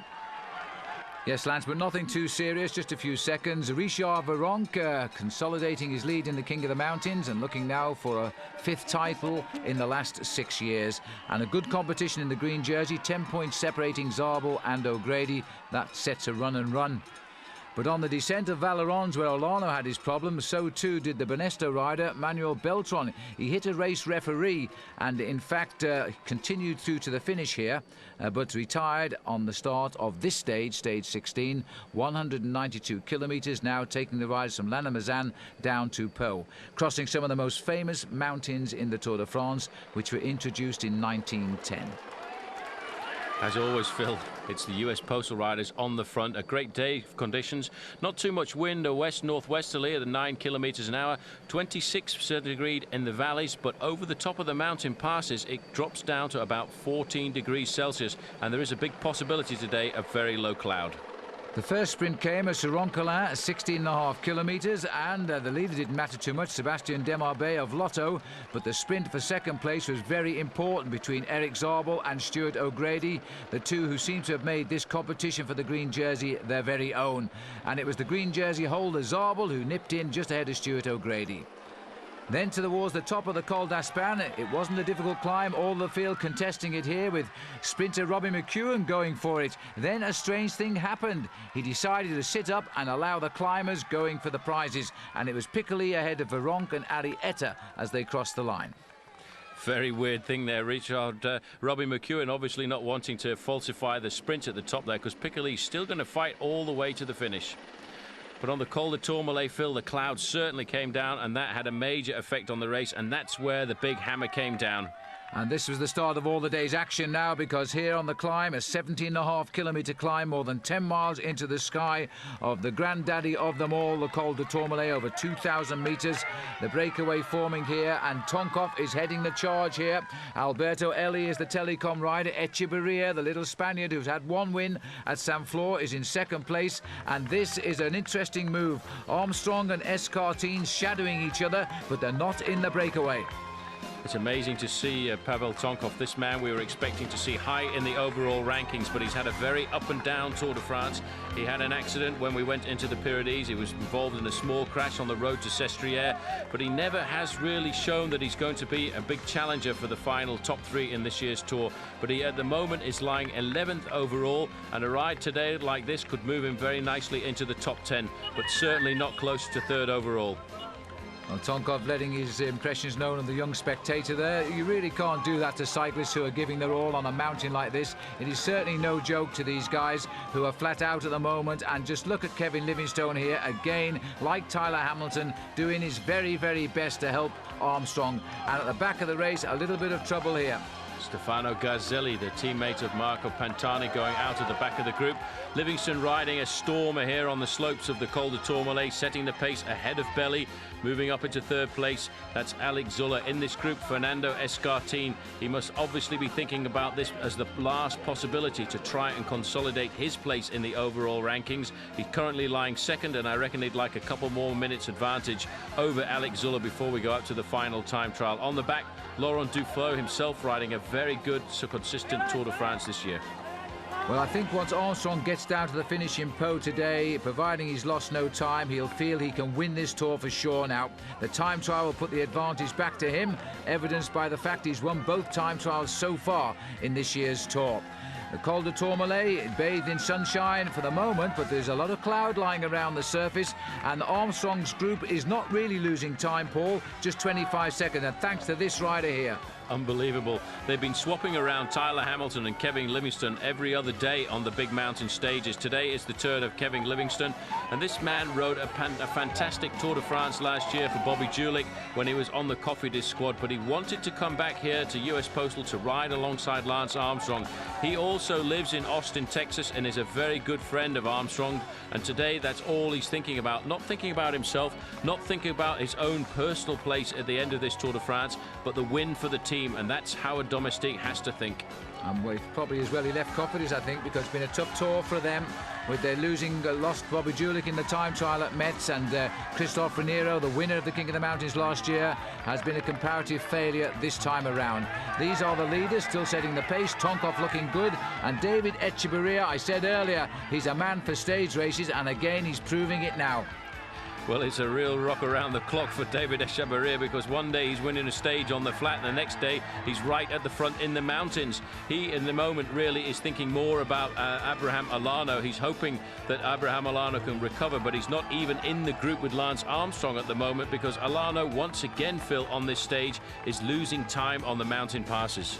And once again, Paul, we have a huge bunch of talented climbers all staying together. This is a most unusual Tour de France for this very reason. And in fact, Armstrong now using as little energy as possible behind Livingstone. He knows that people like Escartine cannot wait much longer. He's going to wait for those attacks to come, and he'll be trying to keep as much of his reserve as possible, because he feels that Escartine and Alex Zuller will certainly attack him. A lot of Spanish spectators have come out to see the race here as Alberto Eli leads them up towards the summit of the climb, and there, in fact, is the yellow jersey group of Lance Armstrong, and the man caught in the middle is Andrea Perron, who, in fact, is having a fantastic ride here at the Tour de France this year. He's having the best tour we've ever seen, but he was with the leaders. He's slowly being tailed back here as Alberto Eli pushes on towards the summit now. And a lovely crowd up here. There have been moments when the crowds have not been as big this year on the Tour de France, but in the mountains here they are certainly as big. And Alberto Eli over the top, followed by Echeverria and Tonkov as they come up towards the summit of the Col de Tourmalet. Kevin Livingstone still leading out Lance Armstrong. They're not too far from the summit of the Tourmalet either. You can see all the haze in the valley below. There is Andrea Perron. He just manages to survive in front of the group, and Escartine now moving forward. Just a little dummy attack to try and come up alongside Armstrong. Well, Armstrong should feel pretty proud now because he's over the top of the biggest climb remaining in the Tour de France. He brings out his little plastic top there to keep his chest warm on the long descent. It is a long descent off the Tourmalet as well, and you've got to be careful because they're going to descend into the mist. It's going to be very difficult. We're getting reports already that the visibility on the descent is very bad indeed. That's why Pavel Tonkov is backing off David Echavarria here. Tonkov doesn't seem to go down these descents very well at all, but David Echavarria in front is really taking several risks, trying to pull himself back up to Alberto Eli. And Echavarria just does not know the position of his team leader, number 51 there, Abraham Alano. Once again on the slopes of these big mountains, he's losing almost 3 minutes. And more big time being lost by Abraham Alano as he comes over the top. You're absolutely right, Paul. It's just on 3 minutes as he goes over. Now, this is the mist we were talking about as they start the descent. And the peculiarity of the descent of the Tourmalet, as you can see here, the roads are unguarded. So you really must be very careful. Pavel Tonkov, Alberto Eli and David Echavarria now on the slopes of the Col de Soulor. There are only 2 big climbs left in the Tour de France, only 2 big climbs where Lance Armstrong could be put into serious difficulty. The Col de Soulor and then almost immediately after it, the Col de l'Aubisque. But again, because of a general regrouping on the descent of the Tourmalet, Armstrong has got all his teammates. And what a great ride by the man in second place there in the line, Frankie Andreu. The man on the front was Christian van der Velde. They have responded so well, and Van der Velde in his first tour has been simply fantastic. Smiled his way around the route. Well, there's an attack here from Escartine. He waited for the slopes of the Soulor and he's gone out there to try and attack Armstrong. Armstrong has responded immediately, and look who's there once again, the white jersey, Alex Zuller. Well, you see, he's had to go here because the Soulor takes us onto the Aubisque, and that's the end of the mountains. And the reason Pantani isn't here is because he didn't like the long journey from the Aubisque down to the finishing line in Pau. So, again, this man has got to attack, but he's got all sorts of trouble with him in the first turn. And, well, the top 3 riders in the Tour are right here, Armstrong, Escartine and Zuller. Well, Belly recovered there, 141, but also Richard Virenque has recovered as well. He's managed to pull himself back into this leading group. 5 riders at the front of the race. And in fact, Virenque didn't quite make the junction there. He's gone back a little bit. I was quite confident that he was going to come across. He was coming across with Belly. And this is the attack, Phil. This is how Escartine went straight off the front of the pack. Armstrong was surrounded by all of his teammates, but as soon as he saw the Spanish climber go, he was straight onto his wheel. Unbelievable. He's so alert. He's watching for every move, and he didn't give him chance to even think he was going to open up a gap. And once you react like that, it tells the riders who are attacking, why bother, because this guy is watching everything. Well, Stéphane Goubert was a Polti rider on the front there, trying to place Richard Virenque back into this bike race. Right on Virenque's wheel was Kevin Livingston. These are the 3 leaders, though. This is Pavel Tonkov on the front, followed by Alberto Eli. And this is the very select group behind. In fact, Christophe Reniero, who's trying to get himself into the bike race this year, is having a pretty seriously hard time. He certainly is, and we're looking at around about 4 riders. They're not going to worry anybody too much, least of all Lance Armstrong, but the others will want to keep them under control, I would think. Virenque now setting the pace himself, trying to pull himself back up to Armstrong. He realises there's not many climbs left in the Tour de France, and he is trying to keep his place as the best Frenchman in this year's Tour de France. It's 40 seconds the difference between Lance Armstrong and Richard Virenque at the moment. The man in second place there is Kevin Livingston, and he won't be helping the Frenchman at all. Up towards the top of the Soulor, the clouds are closing in. The descent, we understand, is completely covered in mist, so we might lose pictures for a little while. But as we head up towards the summit now, Tonkov, he really hasn't given up, despite the fact he lost his Tour de France very early on. And then he had that crash into Sestriere. But right now, he's looking to go over the top of the Col Soulor in the lead. It looks like he will, with Eli and Echevarria, and Roland Meyer still out on his own summit. And that's the order over the summit. Tonkov and Eli first and second. Echevarria right behind him, getting 22 points for third. Now back down, Paul, to the chase group. Escartine is pulling himself right up this mountain. They've had a pretty serious attack here, Phil, on the Col de Soulor. He obviously wanted to go out and try and open himself up very early on. Here is Vinokourov, the man that many thought would be a big star in this year's Tour de France, but his first attempt really has been a sortie of reconnaissance to find out what it's all about. And I reckon next year he'll come back to this event and it'll be much more competitive. A huge learning curve for the young man from Kazakhstan, but he will come back and do a good tour. He's ridden some good smaller tours. Indeed, this year he's ridden some brilliant tours, including the Dauphiné Libéré. Over the top of the climb then for the rest of the group here. And it looks to me as though now it's going to be a desperate chase down to the valley below before they start the final climb of the day, the Col d'Aubisque. And then those together at the top of the Col d'Aubisque should be together at the finishing line. Here comes Virenque. There's still a few points left for the mountains for him. And what's more important for him is to try and pull himself up to that group of Lance Armstrong, because he doesn't want those other riders in the group to get too much advantage over him. He wants to try and keep himself in the bike race. He's looking to try and collect as close to the podium as possible. 4 minutes 15 seconds his deficit on the leaders on the road. That's the 3 men at the front of the race, Elie, Tonkov and Echevarria. And these are the conditions on the descent. And I tell you, Phil, I've descended this climb like this, and it really is pretty scary in some of the corners. I don't know why it is, but these climbs down here are always in the mist, especially the Col d'Aubisque, as we saw Contreras there setting the pace. And these riders are the three leaders, and they are now climbing back up to the sky for the last time in this year's Tour de France. Elie, Tonkov and Echevarria.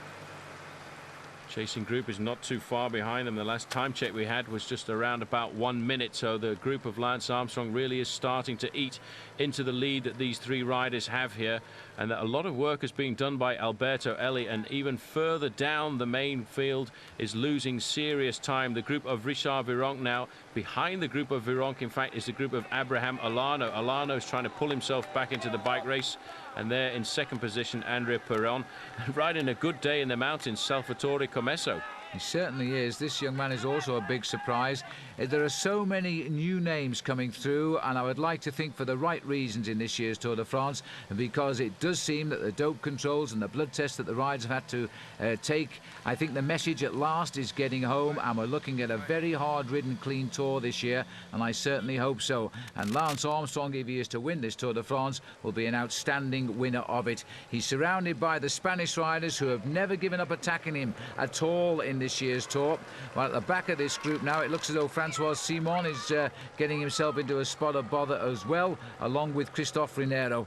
Well, Francois Simon was in a breakaway before Escartine came up to him. He was hoping to survive over these two climbs and the possibility of following in the wheel marks of his brother, in fact, who won this stage into Pau back in 1985. But he's not going to do it because of the speed of Fernando Escartine at the front of this group. And what they're trying to do now is make sure they can put time between themselves, Abraham Olano, Laurent Dufaux and all the other major contenders who've actually missed out on this very vicious attack made by the Spaniard. And there's no doubt that Lance Armstrong learned his lesson yesterday. He's not going to allow Escartine an inch. He's going to follow him everywhere. He really only has to look out for two riders, and the other one's riding behind him, Alex Zuller. If he keeps an eye on those two, it should be a cruise all the way to Paris. Armstrong is very alert. He was waiting for that attack to come from Escartine, and as soon as it came, he was right onto the wheel. And still riders dropping off the back there as they try just desperately to hold the group in front, just close enough to get themselves over the top of the Aubisque. They know once they're at the top of this mountain, it's not an easy climb either. Then the climbers' race is over this year, and it's just a long descent down to the bottom and a fast run into Pau. Escartine, this has to be his swan song, and he's going absolutely nowhere. He's trying to eliminate as many riders as possible from this group. The man just holding on at the back is his own teammate. That's Contreras, the Colombian rider. Therein is Alex Zuller, very comfortable as well in third place. And the Vitaligo Seguros rider in the back there is also Garcia. But you can see from the front of the race, Armstrong is still 2 minutes and 17 seconds behind those three leaders. So they're in fact doing a great job. They're opening up a pretty serious advantage. Now, they've got to survive, though, over the top of the climb, so I think 2 minutes won't be enough, but we'll find out. Nobody helping Escartine. He's keeping the rhythm going. In fact, he's hurting no one right now. Armstrong just sitting here, enjoying the ride through the mist to the top of the Col d'Aubisque, the last big mountain of the Tour, and he knows then advantage will swing back to him. And Garcia sitting at the back there. He's been riding well in the mountains these last couple of days. Belly is also here. And Carlos Contreras keeping his rhythm going, and it looks to me as though this little group now are going to finish the top of the climb together. Back up to the leaders, inside the last kilometre for them. Alberto Eli rode last year for the Casino squad. He too was brought into this team this year to look after Jan Ullrich in the big mountains. He's turned out some pretty good performances, and he's been fairly aggressive, looking to try and get himself a stage victory. If he goes over the top of this climb, I reckon what's going to happen is there'll be a general regrouping on the road down into Po, because that group of Lance Armstrongs looks pretty much compact and very concerned that they're all going to work together and try and get this race together before we go down into Po. And I wouldn't be surprised to see Abraham Olano recovering and the whole race coming back together in a group of maybe 60 heading into the streets of Po. Well, it wouldn't surprise me either, but you never know, because remember what happened on the Passage du Gois. Once there was a split in the field, the yellow jersey, Lance Armstrong and everybody else drove it all the way to the finish, and poor Alex Zula, amongst others, lost 6 minutes. We've never seen or heard of Michael Bogart since that day, and he came to the Tour de France as a pre-race favourite, but I think he was destroyed mentally as well as physically. Absolutely. He wanted to try and get himself up to try and win the Alpe d'Huez, because that is the home of the Dutch riders. They always love to excel when they go there, but he never managed to get himself into the bike race, and he's ridden around this Tour de France in absolute anonymity. But there's an awful long way to go from the top of the Col de l'Aubis down to the finish line in Po. In fact, 60 kilometers of racing, that's an hour and a half. So a lot of things could happen on the road down here. So Eli advantage as he comes up towards the summit, and I don't know whether there'll be a sprint or not. Probably not, because these riders are thinking now of the finishing line as Eli leads Tonkov and Echebarria up the climb. Little David Echebarria, another one of the young revelations of this year's Tour de France. I met him on the first month he was a professional in Australia, in fact, when he was out there to ride his first race as a professional. And we thought him as a sprinter, but now see him as a climber. Eli, Tonkov, Echebarria over the top of the last big mountain of this year's Tour. Now this is the group of Lance Armstrong, the yellow jersey. Still the pace on the front of that group is being set by Fernando Escartin. Escartin is trying to do as much damage as possible. In fact, they've closed in an awful lot on the three leaders. The last time check, 1 minute and 26 seconds. And if Lance Armstrong puts in a pretty rapid descent, Phil, he could in fact find himself catching up the three leaders before the bottom. So, well, we couldn't follow them on the descent because of the bad weather conditions. We're picking them up now on the Valley Road, and they're all coming back together again. This is a very select group now, Paul. In fact, they have picked up the three leaders. This is the group at the front of the race, 12 riders, and those three leaders, Eli, Tonkov and Echebarria, are in this group now. The group of Richard Virenque, the last time check we had, was more than 2 minutes and 47 seconds behind, so it is going to be a chase. It is going to be a man-against-man race all the way up to the finish line in Po. Armstrong very happy to work here. Surprising to see him working in this group now, because there are 2 Kelme riders and 2 Banesto riders. Armstrong doesn't have any teammates, and he doesn't really have any reason to ride. Well, Olano has got up into that Virenque group, as so have most of the riders who've missed the slip on the descent. But you see, with somebody like Escartin here now, Armstrong as well, they're driving clear of the rest of the race. And this sort of a breakaway, although it's not going to result in a victory for Escartin, it could almost certainly confirm his place on the podium in Paris. That's why the Spanish riders are putting the pressure on at the front. These riders here in this group are trying to survive. They're trying to support the lesser leaders of the Tour de France, because now Abraham Olano is a lesser leader. He's not really going to get up to the podium position. He's not even going to finish the best Spanish rider in this year's Tour de France. There's Alex Zula. He will be thinking of the team lead in the Banesto racing strip, I would think, now, and he's going to drive this race on. This is Carlos Contreras, a teammate of Escartin. He struggled a little bit at times, but he's looking good again now, and he's prepared to give everything on this flat road and make as much time as he can for these 12 riders, and in particular for Escartin. This is a great move today as well by the 2 Spanish teams, Kelme and Banesto. Banesto will be extending their lead at the top of the competition for the best team in this year's race. They look as if they're going to move Alex Zula very close to the podium with this action this afternoon, but they will also have a pretty serious advantage when it goes to that team competition as well. And we'd have to go back through the books a long time to see when the last time a Spanish team won the best team at the Tour. Absolutely, and Banesto have had a pretty dismal year so far this year, and they've had a pretty good Tour de France though, despite the fall to Alex Zula. And here they are now, Zula, and still Armstrong helping drive the race on a little bit here, with Belli just behind him, who's ridden so well for Festina, and Contreras still working with the group here. It's amazing. There are a lot of riders in that group behind, a lot of big, strong riders from the Spanish Once team. There's a lot of riders from Lotto trying to chase, and of course 1 or 2 from Polti, but they've done nothing at all to eat into the advantage of this leading group. They had 2 minutes 47 seconds a while ago, and it's only come down to 2 minutes 30, and Contreras, not happy with the fact that this group is stopping working, he's decided to try and go it alone.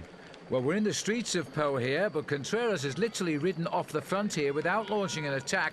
He's realised now he's got the gap, and now he's started to move clear. Now, this is an interesting move because I don't think Armstrong will chase him down. Escartin has no reason to chase him down, and neither has Zuller really, except they're on a rival Spanish team. And so this guy may have made the move of the race, and he didn't even attack. Those 3 guys will watch each other. Armstrong, Zuller and Escartin, they will match each other out. In fact, that's exactly what's happened.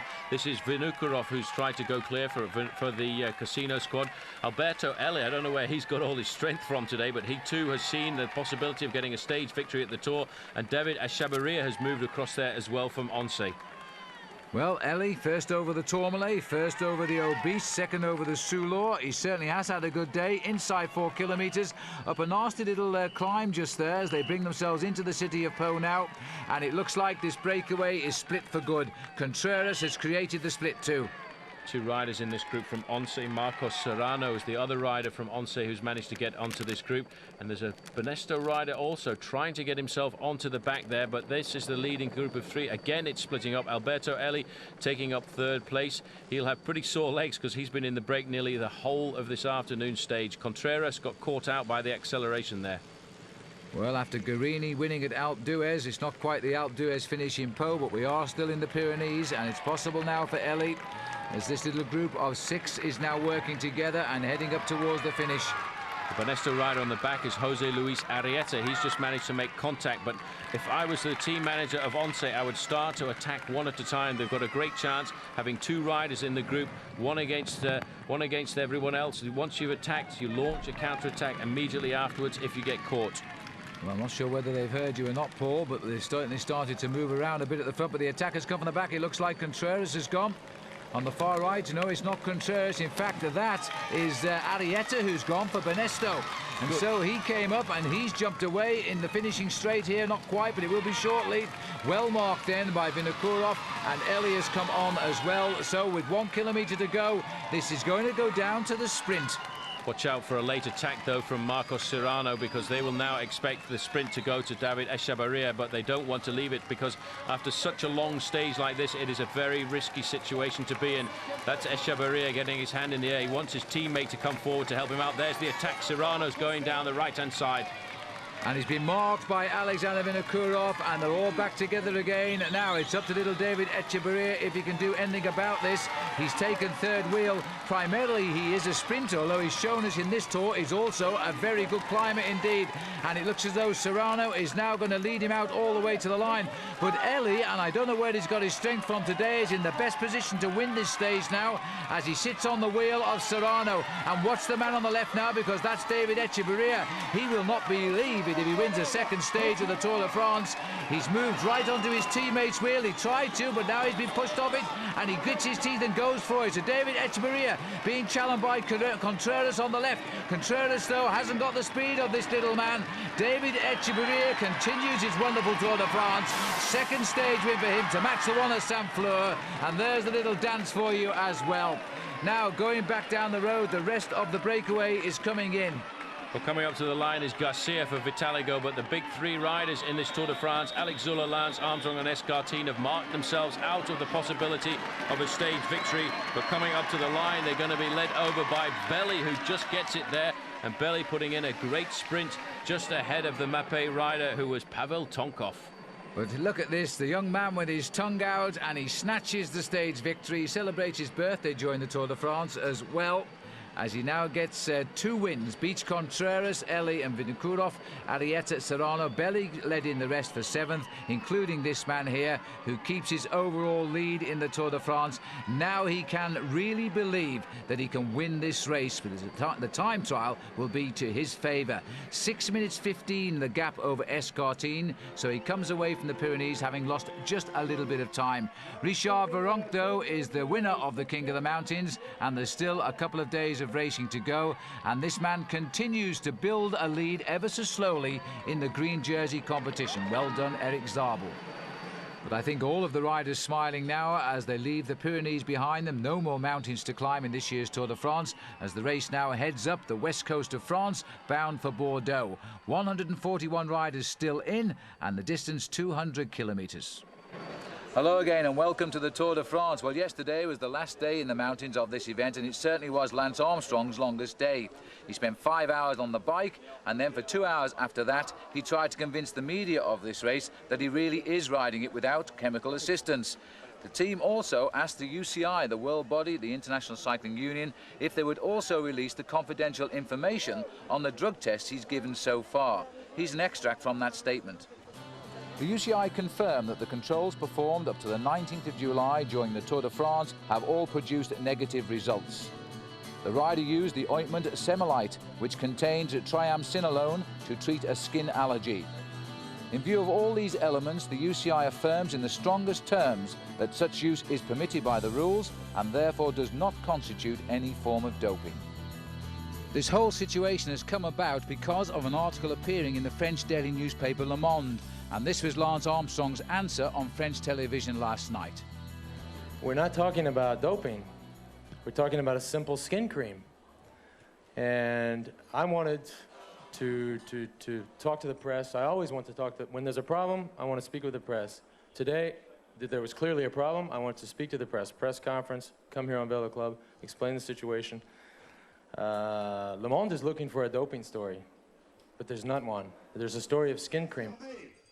And Le Monde, by the way, being the newspaper and not the American cyclist who's won the Tour de France 3 times and is here now witnessing this incredible performance by Lance Armstrong. The rollout then of the 17th stage now, 200 kilometres from Ronx to Bordeaux. And the riders facing up to what should be, Paul, by tradition, a long hot day in the saddle on very straight roads. Unbelievable, the roads in this part of France, long and straight through the area called Les Landes.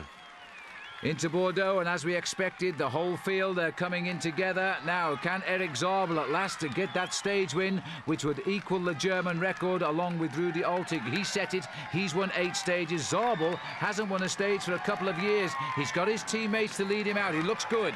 He looks good. Alberto Eli swings off, leaves it up now to Kai Hundermark. Right behind him, Stefan Westermann. He's the pilot fish for Eric Zabel. Zabel's right up there, but on his wheel is Tom Steels. Well, Steele's obviously the danger man, sitting in the slipstream there of Zabel. Stuart O'Grady is not to be seen here at the moment now.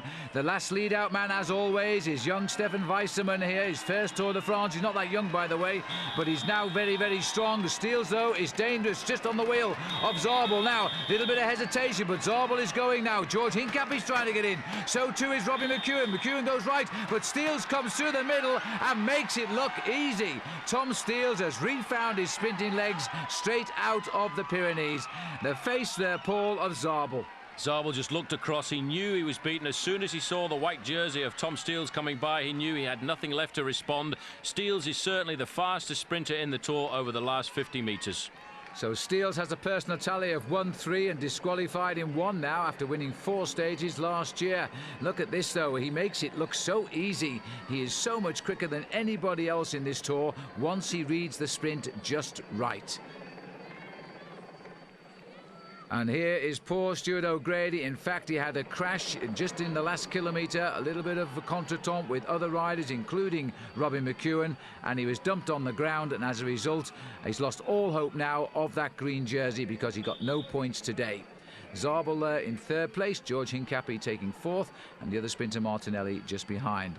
So the sprinters' stage is over at Bordeaux. The riders now looking to the 18th stage here as they go up to nearby Jonzac to the ride to Futuroscope, which is the scene of the next time trial and the last time trial of the Tour.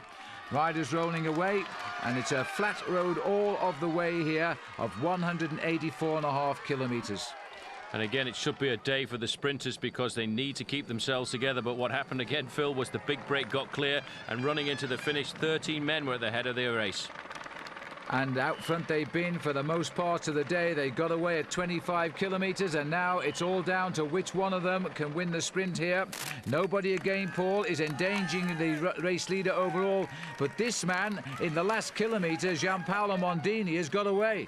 He surprised them all again. The thing is, there were 5 French riders in that group and 4 Italians. But the strange thing is, once an Italian gets clear, they do not chase him down. They leave it up to the other nationalities. And again, the French still chasing a stage victory, and they can't pull back Jean-Paul Mondini, who so far this year has got 1 win to his credit, a stage in the Tour of Japan.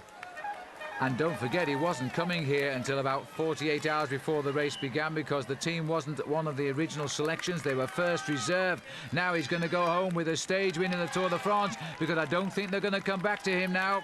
He's sprinting home to the area where the big showdown will come tomorrow in the time trial. Gianpaolo Mondini of the Cantina Tollo team is coming home and looking very, very good indeed. It's been an opportunist breakaway, and they should never have let it happen.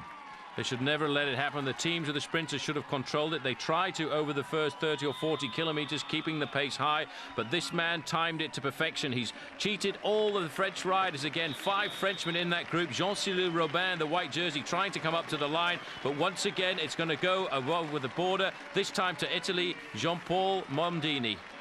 And Robin, in disgust, waves his right arm, because again the French have failed to win a stage, and he's got second, and I've lost count of the second places they have had. But you know, they are set to have the worst tour since 1926, and they're running out of chances. There's only 2 stages left to win.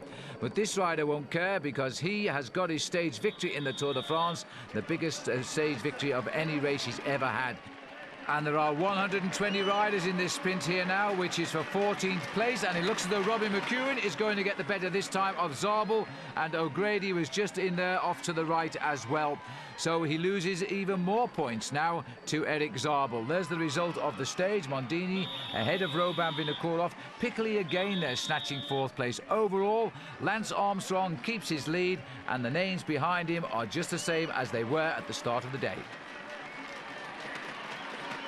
Well, we're looking down on the theme park now of Futuroscope. In fact, this will be the scene of the big depart of the Tour de France next year. This is where it all starts from, but right now Lance Armstrong is looking where he's going to finish the 86th edition right here. He's won both time trials so far, Paul, and he's looking now to join some big names if he can make this 3. A very difficult time trial, 57 kilometres. All the big names have been out and looked at the course this morning, and Armstrong, last man to start. Last man to start. He won the prologue at Le Puy de Fou. Then he regained the yellow jersey at the time trial at Metz. For nearly 2 weeks, he has successfully defended that with a great team around him. Now, can he even increase his lead, or can he at least win the race? The most important thing for Armstrong is to get round and not lose too much time to keep himself at the top of the leaderboard. The big battle really is for 2nd and 3rd place. The battle has been between Fernando Escartin, who's currently in 2nd, and Alex Zuller, the Swiss rider, who is currently in 3rd. And it's that fight that is really going to decide who gets onto the highest step of the podium alongside Lance Armstrong. Well, these riders were split by 3 minutes at the start house today, but look at this now. Armstrong is absolutely flying here, because that man in front is Fernando Escartin, and at 20 kilometres to go, he's going to have him. He's pulled back 1 minute every 10 kilometres on Escartin, but I tell you, one man doing some fast times out on the course is Alex Zuller. Zuller has really ridden well over this course, but the best times so far are being set by Rick Verbrugge, but this, Phil, I have to say, is unbelievable. Armstrong has caught his 3-minute man and gone straight by. Now, Escartin, he'll do well to try and hold on to the skirt tails of Armstrong here, because this is the rider setting the time checks ahead of them. Alex Zuller, the other 2 still to arrive there, knocking off Rick Verbrugge off the top of the timer boards. But these 2 now are locked in battle, and it might help Escartin. Well, if Escartin can just keep Lance Armstrong in his sights, Hamilton has the best time at the finish line. Tyler Hamilton, 1:09.52, and he's going to beat the time trial champion of the world, Abraham Olano, who is not going to win this stage. Well, with only 1 day to go, the boys said to Tyler Hamilton, go out and really show them how to ride, and he's done that now, because Olano has come in, and only a 1:10.35 for 3rd best for him, so that's a big surprise. Armstrong, though, is still setting the best times. This is at the 42-kilometre time check. Hamilton went through there in 52 minutes, 23 seconds, and Armstrong is pretty close to that. Armstrong is a lot better than that right now, and Casero, he's had a great ride today, this man. He's fought for a high finish, and he's aiming at Richard Virenque's top place in the GC, and with a time like that, he might get it. Second best time. He's even beaten Alano. That's incredible. Still, it's unbelievable. Tyler Hamilton is at the top of the leaderboard, and all the big names have nearly come in. The next man coming very close to it is going to be Alex Zuller. Zuller is trying to get the victory. Look at the time to beat, 1:09.52. Zuller looks as if he may well go inside that. Well, Zuller was 51.19 at 42 kilometres. Armstrong's gone through quicker than that there. Zuller, though, is the leader at the finishing line. 1:08.26. So, do you know, Paul, there's a real chance here. Now he's going to finish second again to Lance Armstrong, and I'll make that the fourth time this tour. Laurent Dufaux wanted to do a good ride here this afternoon, but he's not going to finish inside the top 20. He's well outside. The next man who's going to come up to the finish line is going to be Lance Armstrong. But I think, Phil, that Armstrong is cracking over the last 5Ks. Well, this is how he's ridden his time trials. He's gone as fast as he possibly could. His legs have sold out a little bit. And in fact, the time checks are saying that there's not much between Zuller and Armstrong right now. There was a big gap at one stage, but you're right. Armstrong has slowed down, and Zuller, don't forget, still has the best time at the finish of 1:08.26. This is going to have to be a sprint to the line here if Armstrong wants to join names like Eno, Merckx and Indurain as having won all of the time trials of a Tour de France. Look at the clock. Zuller is 1:08.26. There's still a ways to go here. This is going to be very close. Armstrong was clearly ahead earlier. Now he's not. Armstrong doesn't know it, but he needs to sprint to get the victory. As the clock counts on, he makes it ever so close, but he makes it, and 1:08.17 is good enough. And there he is on the podium. So Lance Armstrong has won all of the time trials, and he's now set to win the Tour de France. He has beaten, in fact, Alex Zuller by 9 seconds there. He now leads overall by 7 minutes and 37. Stage 20 of the Tour de France, 143 kilometres, and culminating with 10 laps of the Champs-Élysées. The final day of the Tour de France, and Lance Armstrong signs in for his last day as leader of the race. Today in Paris, he will be crowned as winner. 141 of 180 will make the Champs-Élysées today after almost 4,000 kilometres racing on French, Italian and Spanish roads. Lance Armstrong knows, barring a fall, his lead of 7 minutes 37 seconds is unassailable. And it really is a most beautiful day here in Paris for the arrival of the race. But before we see the riders come onto the Champs-Élysées, let's go to Gary Imlach, who will now look back at a remarkable 3 weeks for Lance Armstrong. I don't think it's any secret that my form is good and my condition is good, and when somebody has good condition, the possibilities open up a lot. Lance Armstrong took a crowbar to the possibilities with a storming prologue ride at Le Puy de Fou, marking his return to the Tour with his first ever yellow jersey. His pre-race interview was starting to sound prophetic. It's very open, and I think the possibilities for something strange to happen in the first week are high.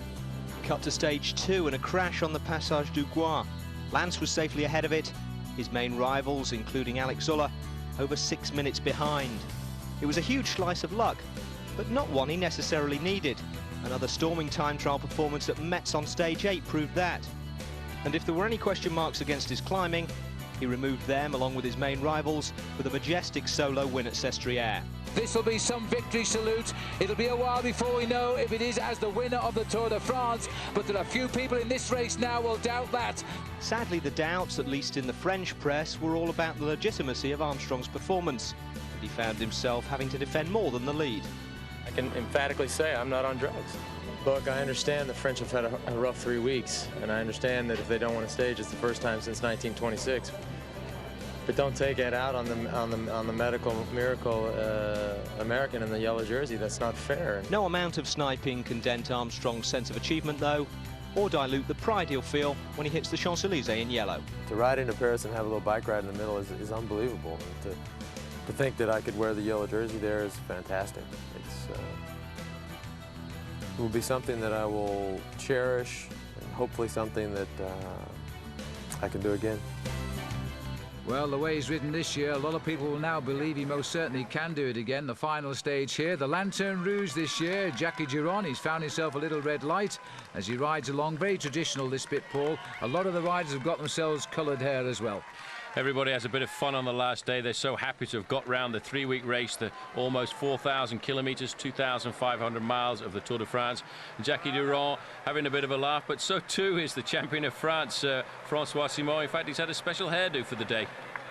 Well, that's the French tricolour, but this must have been a bit more difficult. This is the Danish flag here on the head of Lars Mikkelsen, who went ahead, had to sit down and a cup of tea before he rejoined the race. But he didn't have any problem catching up because the race was in no hurry going towards the streets of Paris. Lance Armstrong with his victorious team now in happy mood because the wheels don't start to turn in anger by tradition until they come into Paris. Just to give those boys a very big thank you for the job they've done over the last few days.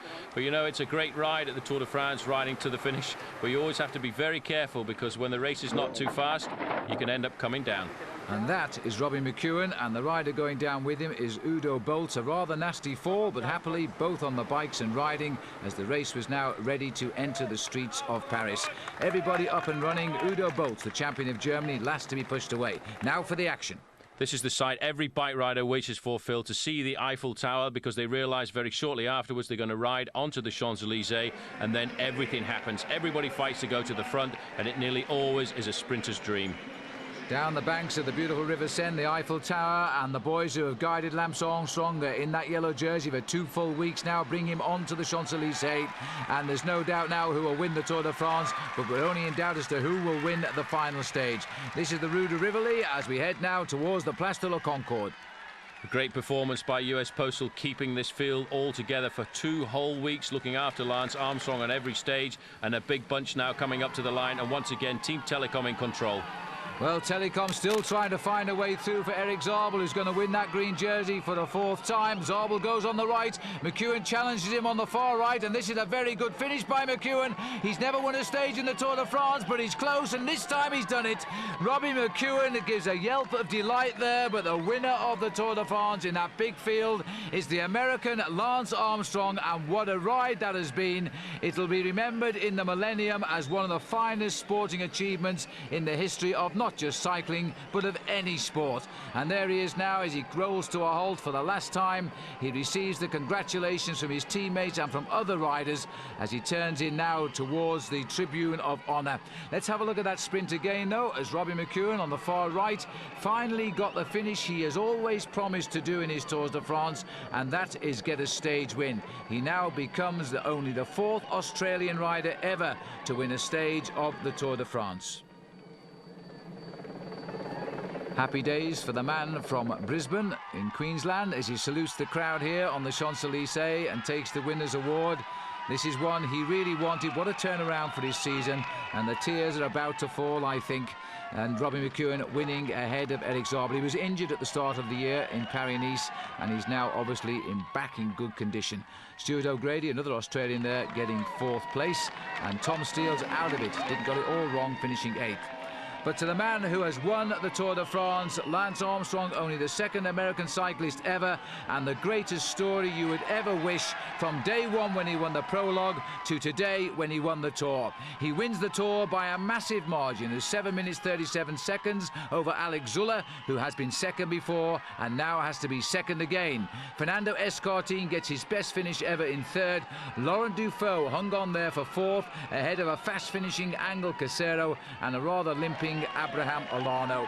In the green jersey competition, well, he's done it 4 times straight, and this is one of the best races we've seen for the green jersey in years, thanks to the great riding of Stuart O'Grady. And so Eric Zabel joins Sean Kelly, but he's the only man to win it 4 times in a row. The King of the Mountains has been won by the man the organisation tried to ban. When they were forced to take him, he again showed he is a great climber. Richard Virenque has now won that title 5 times in 6 years. The Banesto at times had to fight for it, but they ran out the winners in the team. So the Tour de France is over and Lance Armstrong is the winner. A miracle, a fairy tale, call it what you will. Right now it's reality. And Lance Armstrong can now enjoy the fruits of being only the 2nd American rider to win the Tour de France. I hope you've enjoyed the coverage. This one really is one for the history books. Goodbye.